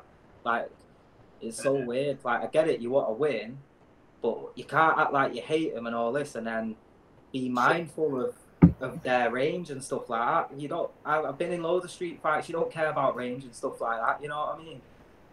And that, I think, is one of the things that's so commendable about like Max Holloway, Justin Gaethje. Like, they don't get into that like I hate you stuff, but like they'll stand and bang, they stand and trade. They're always in the mix, And hey, you know what's funny? Opposite. Yeah. What's funny is I actually watched last night. I watched Chandler versus Gaethje without commentary, because like UFC are doing that now. They upload fights without commentary, and on YouTube. Yeah, it's just on YouTube. Yeah, it's way better experience of watching it, because sometimes I think Chandler was getting battered because Joe Rogan kept saying it, because like Joe Rogan is a good example of this. Someone will land a jab and take a step back, and Joe Rogan will be like, oh, he's hurt. And it's like, no, he's just took a step back. Like, he's just took a shot and took a step back. Like, he's not hurt at all, like what you're talking about. So that would always sway me sometimes. But yeah, so I watched that last night, and then I thought, you know what I want to watch? I want to watch Gaethje versus Holloway. So I put that on, but I couldn't get that without commentary. And that moment, man, where Holloway just points down and he's like, come on. And to give a guy like Gaethje that chance is just ridiculous. Like, it's stupid in a way. Like, it's very stupid, but it was entertaining. I loved it. I love Max, but that was just like, all right, you're one of the best. Like, you're crazy. You're one of the best. Max Holloway is just a monster. He is, man. Like, not to say Volk isn't, but Max defo is the GOAT. One of the GOATs of his division. Like, he's just incredible. Like, and how long he's been in the sport for? Like, he fought Conor McGregor like when they were young. You know what I mean? Like, Max has been fighting since like 19 or something like that. Yeah, it's insane. In the UFC, exactly. Like, he's been in the UFC for so long. And like, I love like the fact that he comes from Hawaii, because they have like a great fighting culture, and he lives up to it so well. Like, he has the chin that they're known for, and Like, they're not necessarily known for being slick fighters, but Max is such a slick fighter. Like, it's unbelievable. Like, I actually love Taporia, you know, the Spanish champ that beat Volk. But part of me just wants Max to piece him up just for Max. You know what I mean? No, I thought. Sorry, I thought it was. They both had like some crazy cool moments, but Max's chin is just insane. I mean, not to say Gaethje's chin didn't hold up the whole time, but he just got pieced up, I think, and it just kind of wore down over time. But Max is just such a monster. He's going up a weight class. It's not his natural weight class. Fighting one of the hardest strikers in that weight class, guy known to knock people's heads off, and he says, "Right here, right now, let's finish this thing." And that was just like, we were on the couch and we just like, oh my gosh, like got up and like celebrated, like holy shit. You know, I think that's the best moment ever in the sport. Like, I don't think there's a better moment in the sport than that. Like, and I know there's recency bias and all that stuff, but when I actually think back, like, I think the only one that might top that is McGregor Aldo.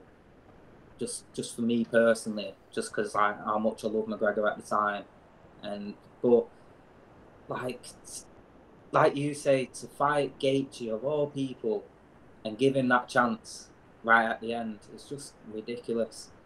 Let's go ahead and take a look. This is one of the most iconic moments of all time. Holloway shows some mortality. Look at this. Holloway just told him, stand right here. Oh, big connection late. Last second as well. Like, can you imagine being in the crowd? Mate, I couldn't imagine being in the crowd because I'd probably be like concussed from excitement. But like, you know what's crazy about that as well is as his body hit the floor, it technically finished. So he might not have even, like, if the UFC wanted to be cruel, they could have not give that as a KO because it technically the fight. Like as he was falling, yeah. Yeah. So just everything about it is like, it's like, I'm not a big basketball guy, but there's like a timer that goes off or something, and then people always take that last shot and try and get it before the timer. Like, that was like the MMA equivalent of that, you know what I mean? Oh yeah, for sure. That was a Hail Mary last moment, like just let it all hang loose. Crazy shit. Like, here's your yeah, this one was more for me. I like this one, the McGregor Aldo one, purely because of like it's just the skill set to be able to predict Aldo so well. Like, it was just incredible. Yeah, it was the punch right on the chin, first shot. Like, it just, everything happened just as he wanted it to.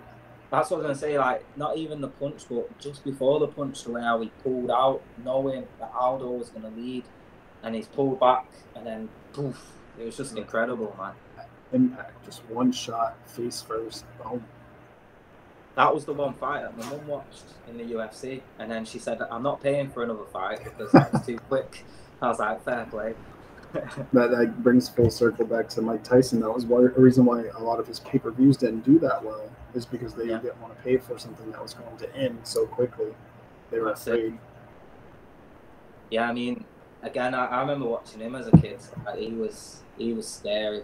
He was a scary man. And like, this is what, to bring it back to Jake Paul, this is what annoys me. I watched Mike Tyson on Logan Paul, his podcast, and they were actively trying to annoy Mike Tyson. And I just thought, you guys don't know who he is. Like, it's so clear you don't know who he is. Like, you've not done your proper research. His real personality is real, like, before he became butthead Zen guy. Yeah, that's it. And like, to try and bring that out of him, it's just stupid and it's immoral, in my opinion, because he's an old man trying to find peace now, and you try to bring out the old savage. You know what I mean? Like, it's just ridiculous. Yeah, it's exploitive, I think. And yeah. He signed the contract, though.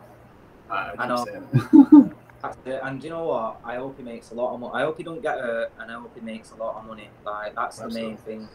You know, I hope he can I hope this makes him enough to where he doesn't have to do public appearances and stuff anymore. Yeah, he You know, doesn't have to do this at all, and he can just enjoy his retirement. Yeah. And I hope he knocks out Jake Paul, honestly. No, to be honest. Me too. I don't think anyone wants Jake Paul to win apart from maybe little kids that just don't know who Mike Tyson is. You know what I mean? Because I wasn't a fan of Mike Tyson when I was young. So obviously I grew up in England, so our media weren't as favourable with Mike Tyson as yours was. Like ours was more like, oh, he's a rapist, he's been in prison. You know what I mean? So yeah, for sure. Like I grew up with that kind of mindset about Mike, was because like I was more to his mid-career to late career where I can remember Mike. So like the way I used to talk about Lennox Lewis and stuff like that, I just used to leave a bad like stain in my mouth. So I wasn't a big fan of him, and I always thought his record was a bit forced, a bit wilder like, until he got to world class, and then we saw what he looked like against world class. He lost every time. I think he fought against someone world class. Holyfield, Lewis, Douglas. I don't even know if he classed Douglas as world class, but one night he was. Oh, that night it definitely was, yeah. But so that's what I always thought about Mike, and I always said Lennox Lewis would fucking play with him. Even the prime young Mike Tyson, I always thought he'd play with him. So yeah, for me Lewis's to be jab sat would here, be too much. Yeah, and for me to be sat here desperate for Mike Tyson to win a fight is pretty crazy, to be honest. And it's nice to support him for once. You know what I mean? Well, I mean, given the right opponent, we can cheer for a lot of different equals. Yeah, exactly. It's like Pereira now, right? So Izzy's my favorite fighter, and Pereira beat Izzy, and I couldn't bring myself to dislike him because of just how good Pereira is. You know what I mean? Whereas with Sean Strickland, I'm just like, oh, that guy's a dick. He beat my favorite fighter, and he's also a dick. You know what I mean? So, but with Pereira, it's like I just can't hate the guy. Like his skill set is so good, but also out of the cage.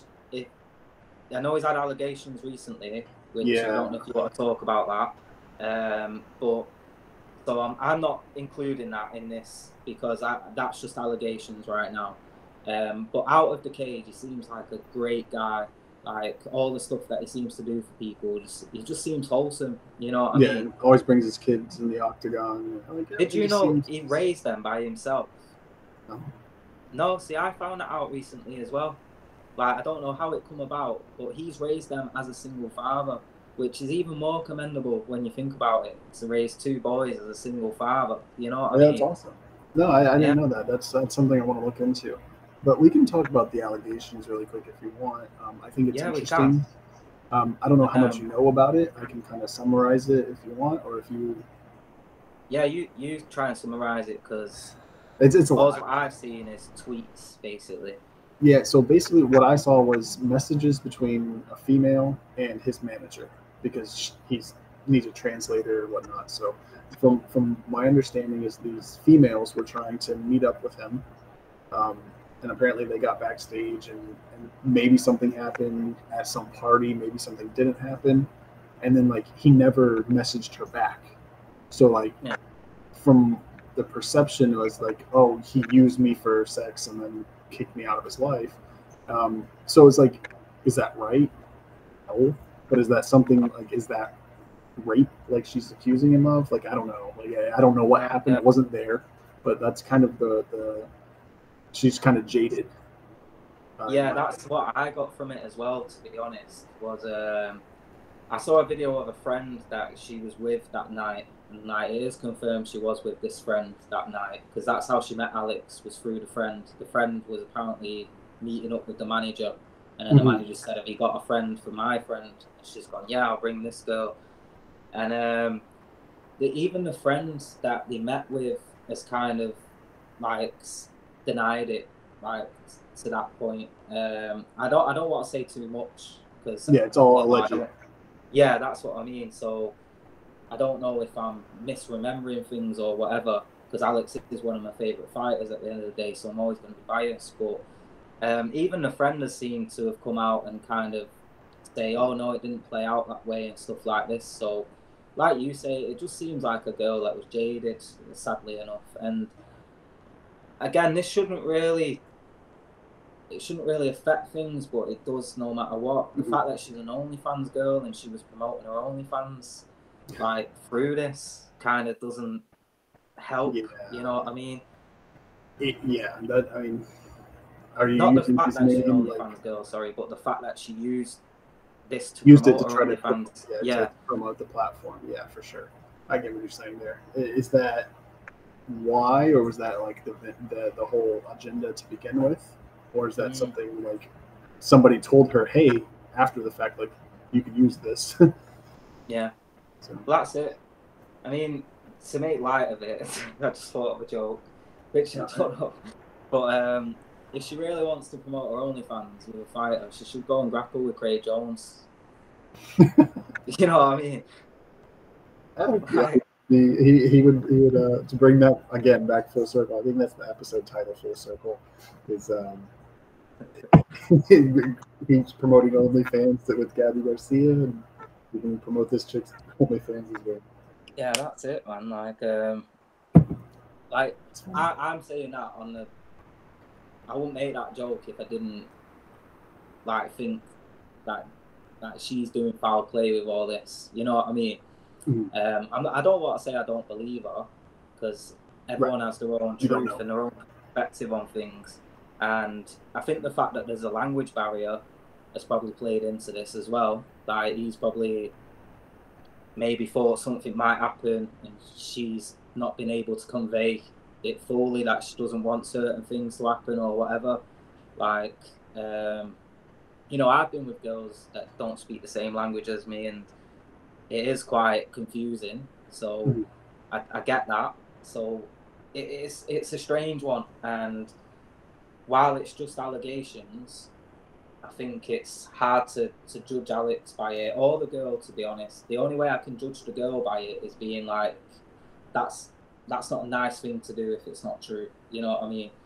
Right. And if it is true, then, shame on Alex, and he should be prosecuted. I mean, I'm not going to say, if it was a sexual assault situation, then yeah, he should definitely be prosecuted. Yeah. But if it was just, one night stand, I'm not going to call you back, then that's it. It's shitty. It's shitty. Like, I wouldn't do it. It's not my thing. But like, multi-millionaire fighter, like, am I going to tell him how to live his life?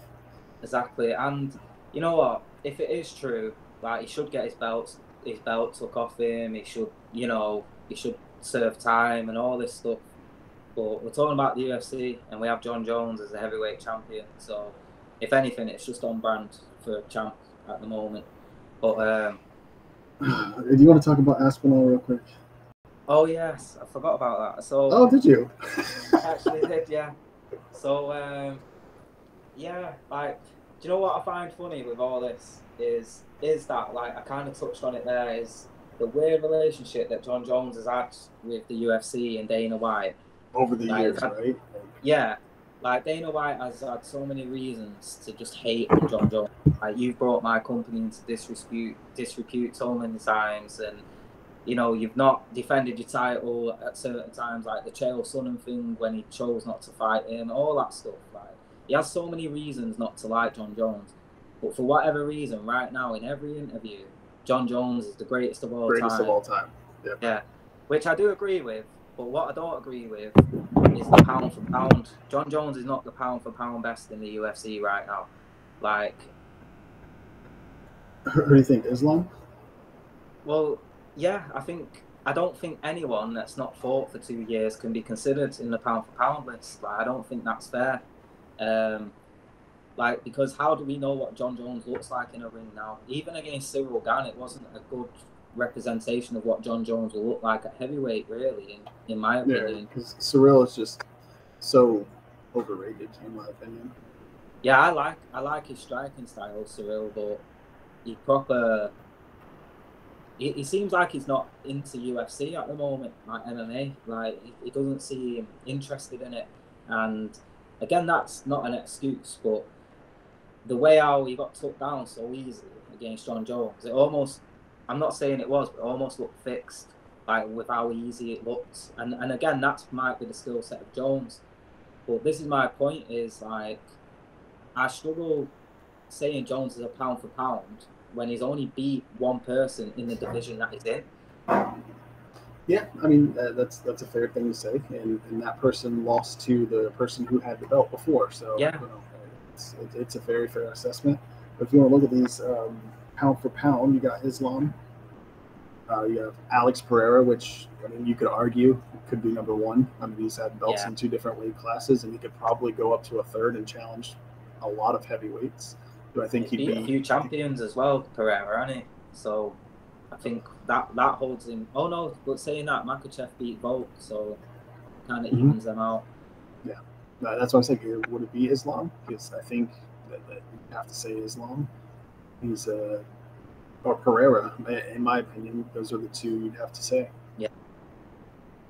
So I think that's a good Jones one too. Being third, I still think that's high for Jones right now. Because then if you look at so Leon Edwards and Bilal are both there. They've just fought each other, yeah? I don't want to talk about that. No, that's the fight that we were like pissed off at how boring it was. Oh mate, I know, same here. Like, but like I say, right? So them 2 are both in that. They've just fought each other, and they've been like not the most active, but active enough to where they warrant that. Like, so if you look at Leon Edwards' wins, he beat Colby Covington, who was considered like the guy that wasn't the guy, and he beat Usman twice. So, and Usman was a genuine pound for pound. I think he was the top of the pound for pound list at the time. So them 2 make sense. Like Sean O'Malley kind of makes sense with people. Like he's just beat Aljamain Sterling, who I think, he's a great competitor in his weight class, and he's and Aljamain just beat Cejudo, so he kind of goes there off osmosis of that stuff. Mm-hmm. And then you look at Volkanovski, he beat everyone in his division, including Holloway, and then only lost to Makhachev and then Saporia recently, who's also in that list. Yep. Right. And then you look at Aspinall. Aspinall's took out the whole of his division apart from John Jones and Cyril Gane, essentially. They're the only 2 he's not fought. He's not gone. How long has all his fights been? About 2 minutes. Blades, 1 minute. Pavlovich, a minute 9. This record is. Yeah, a minute 13 versus Tibera. That didn't count because he broke his leg against Blades. Volkov, 3 minutes. Like, he doesn't fight very long. That's what I mean. So it's hard to say just on Aspinall's record alone. Like, how can you compare that heavyweight record to John Jones just beating Cyril Gane once? And then you can also look at who did John Jones fight in the light heavyweights? Well, his last one was a life and death against Dominic Reyes. How's he looked recently? Not that good. You know what I mean? And then the one before that, Thiago Santos, was it? Yeah, Thiago Santos. He's just lost in bare knuckle boxing to Mike Perry. Yeah. Oh, was that what it was? I think he's in PFL or something. Yeah. And then look, Anthony Smith. Like Anthony Smith is in the boneyard. He's in the graveyard right now. Santos isn't even in the UFC. Reyes is in the graveyard right now. Gustav isn't in the UFC. And the first fight was mega close. Can you say that he broke their careers? Is that something you could say?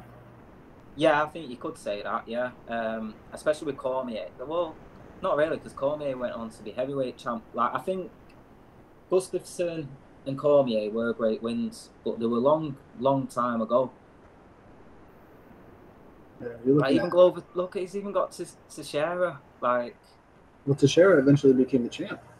Yeah, I know, but that's what I'm saying. But now he's like retired, so it's like, how many people has he beat that are actually in any list? Like, but that's a testament to his dominance. He's still around. They're gone.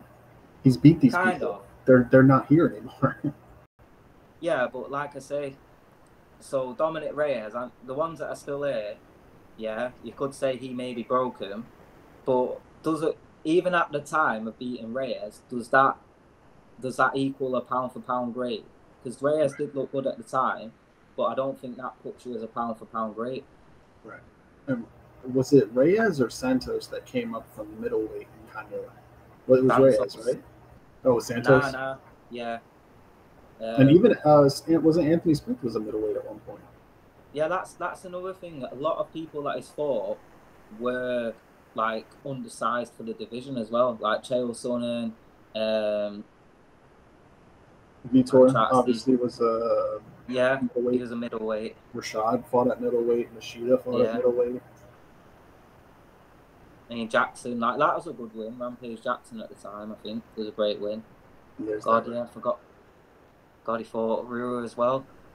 See, this is what's mad. Like when I look back at his career, it is great because like there's Bader there, there's Shogun Rua.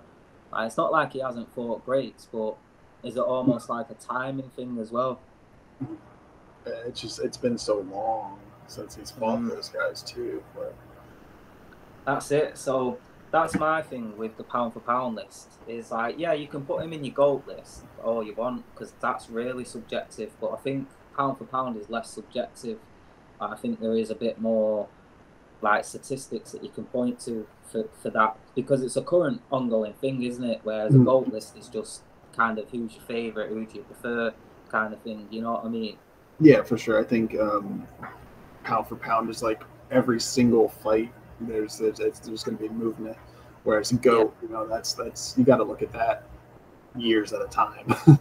Yeah, that's it. And like you can even with the GOAT list, like I personally have like a steroid exclusion. So if you like Anderson Silva's not in my GOAT list, even though he's my favourite ever fighter, he's not in my GOAT list.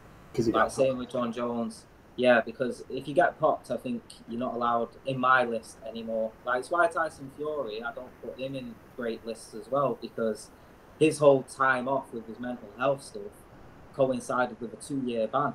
So it's like, I just don't think in a sports like that, if you've done something that gives you such an advantage, I don't think you get to go on my GOAT list personally. You know what I mean? Sure.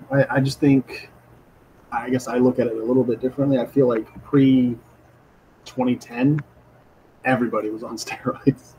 So, like once they brought in the USADA or whatever, and then now they're the WADA drug testing. Anything before that has its own category for me. Yeah, true. And then after that, like, if you popped after that, then I'll exclude you. But anything before that, that's fair game, man. That was the steroid era. I suppose you're right with that because I mean, there was only a few that didn't. Like I think the Diaz brothers, their closest to that was marijuana, wasn't it? And Mike Bisping famously didn't want to take nothing and lost an eye basically because of it. So he Vitor Belfort, man, kicked his eye. Yeah. So it's kind of them stories as well. Though you still had guys in the 2010s that were honourable men and still would want to fight like without taking them, like Bisping, like the Diaz. I won't say they didn't take anything. They just didn't take anything that was illegal. Crazy. Yeah, exactly. Yeah. Yeah, because obviously, like they probably were taking things then that was totally legal then that probably wouldn't pass now. Because it does change.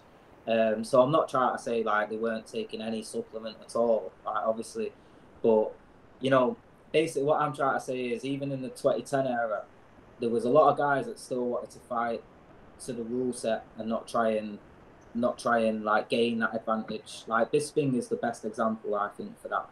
Like he knew he was going against roidheads and he didn't want to, and I find it so coincidental that he become a champion once the testing kind of come out. You know what I mean?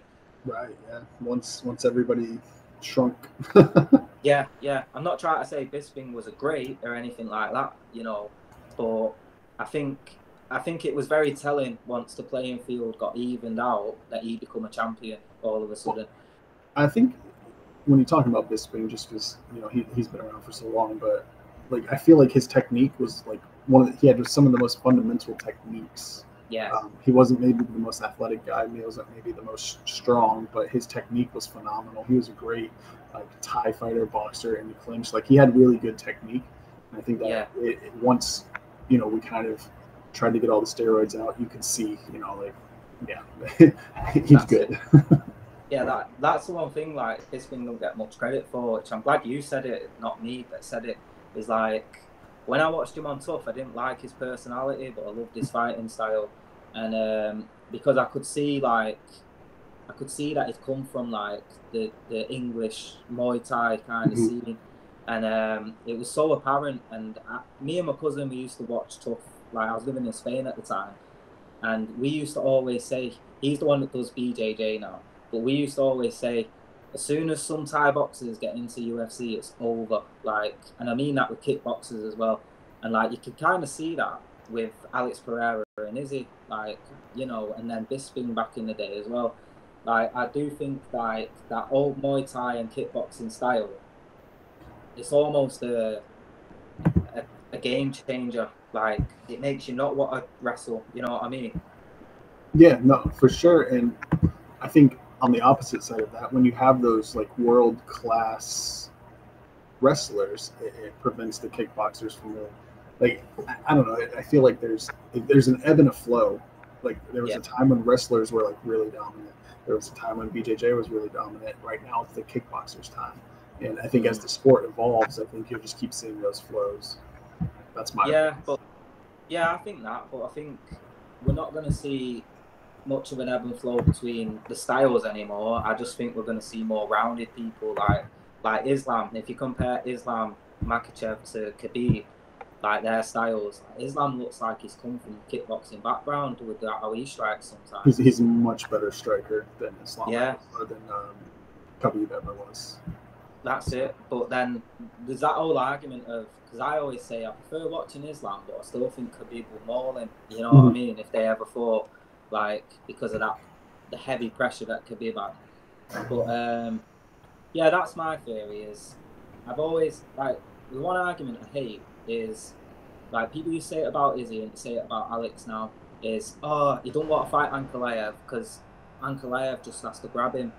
But I have the perspective of, in order to grab him, you have to put your head in a weird situation. You got to get close. This guy has world level timing, like, so do you really want to test your timing out against his timing? And no, you don't. Not against a world-class striker. You know what I mean? But, I mean, you've even seen, though, people have been trying to take Alex down, and he's gotten significantly better at it. Not saying he couldn't be taken down or he can't be laid on, but that's a flaw in his game that you can tell he's actively working on.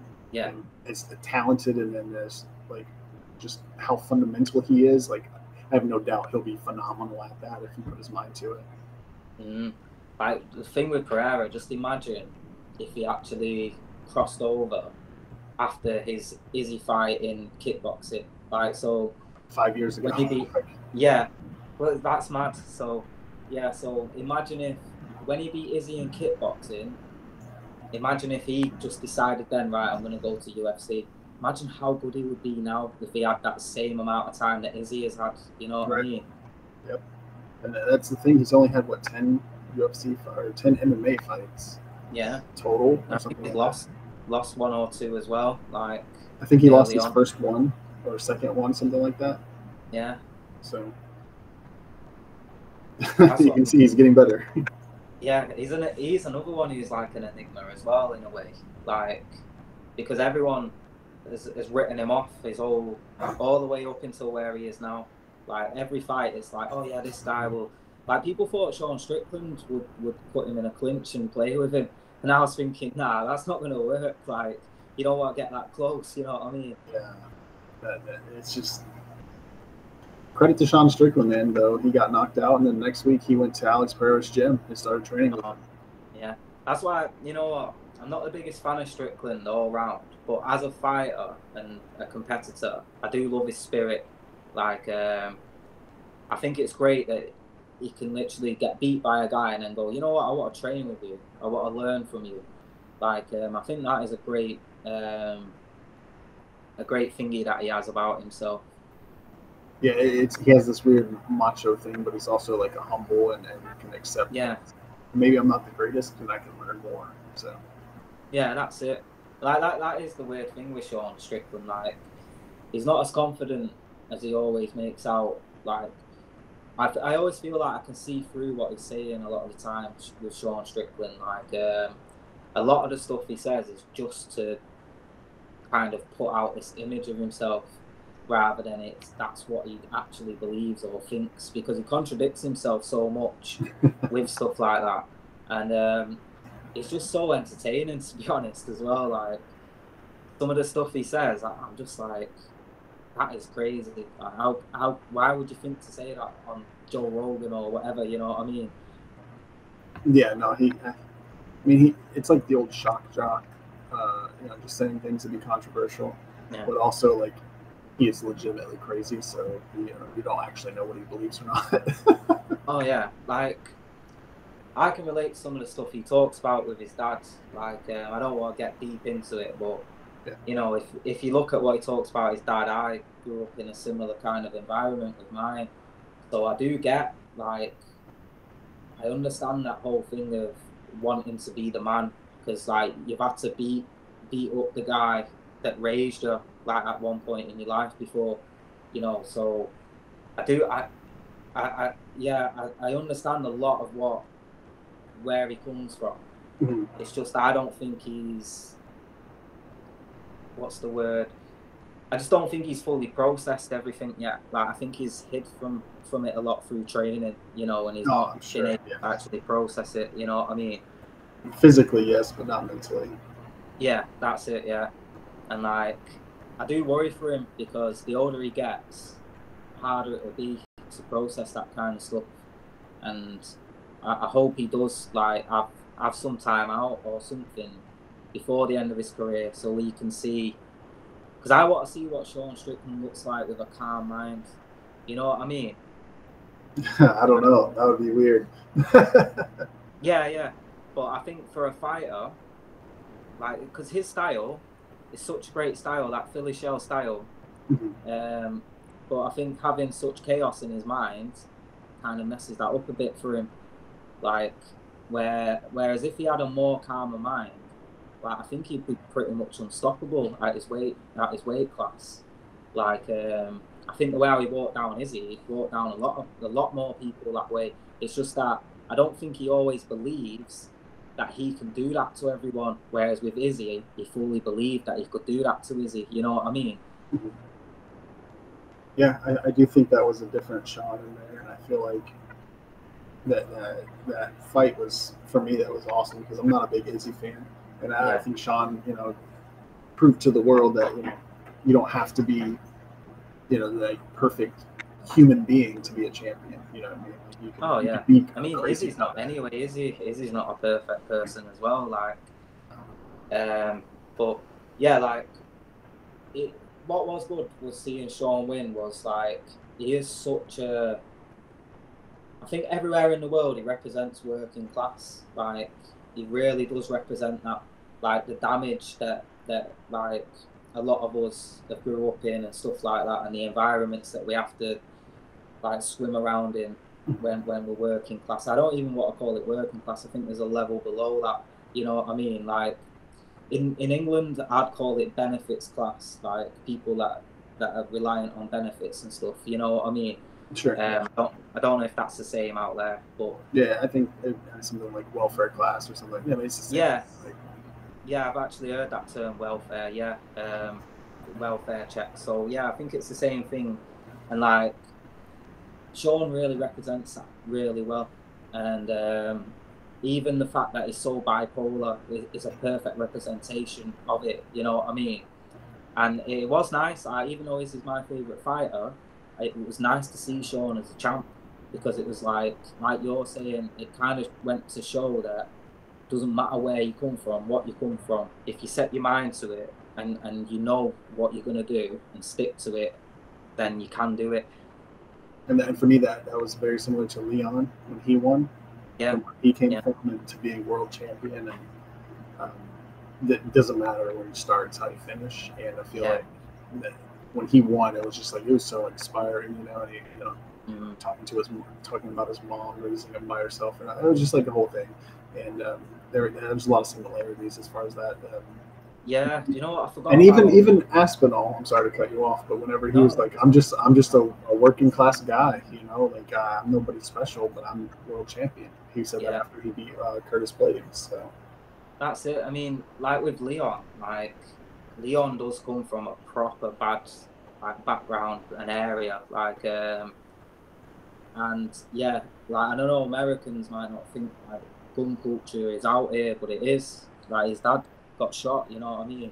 I don't know if he got shot here or in Jamaica or wherever, but you know, like Leon grew up in an environment like I did, where you feel like you have to take a knife to school and stuff like that, and you know, so to see him do it, especially against Usman as well, who's a guy that already beat him. Like again, it was similar to Sean. It was just such a nice, like, just a nice thing to see. And like, I've got a lot of Jamaican cousins that are just the same as Leon, half English, half Jamaican. And for people like that, because I know they make up a lot of this country, a lot of Jamaicans make up this country. I was so happy because like even like my nieces and nephews, I know now they've got someone just like them to look up to, you know. And then obviously this thing has done it for us, and Tom hopefully will do it for us. But yeah, sorry to go on that tangent. No, you're good. That's a good way to, I think, wrap it up. Yeah, just it doesn't matter who you are, where you come from. You know, just keep doing the thing that you like us. Back again, full circle.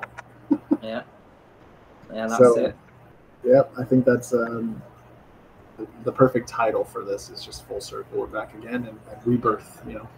Also, I just want to say, this podcast is sponsored by Mr. Beast Feastables. Go out and buy them all, eat them all, and then complain about having diabetes after. Yeah. Thank you. Perfect. All right. Peace out, Syde, man. See ya. Thanks for this. I appreciate it. It's been nice chatting. Yep. Well, we'll get you again. Yeah, man. I'll get on the clips tomorrow, yeah? All right. Sounds good. See you in a bit.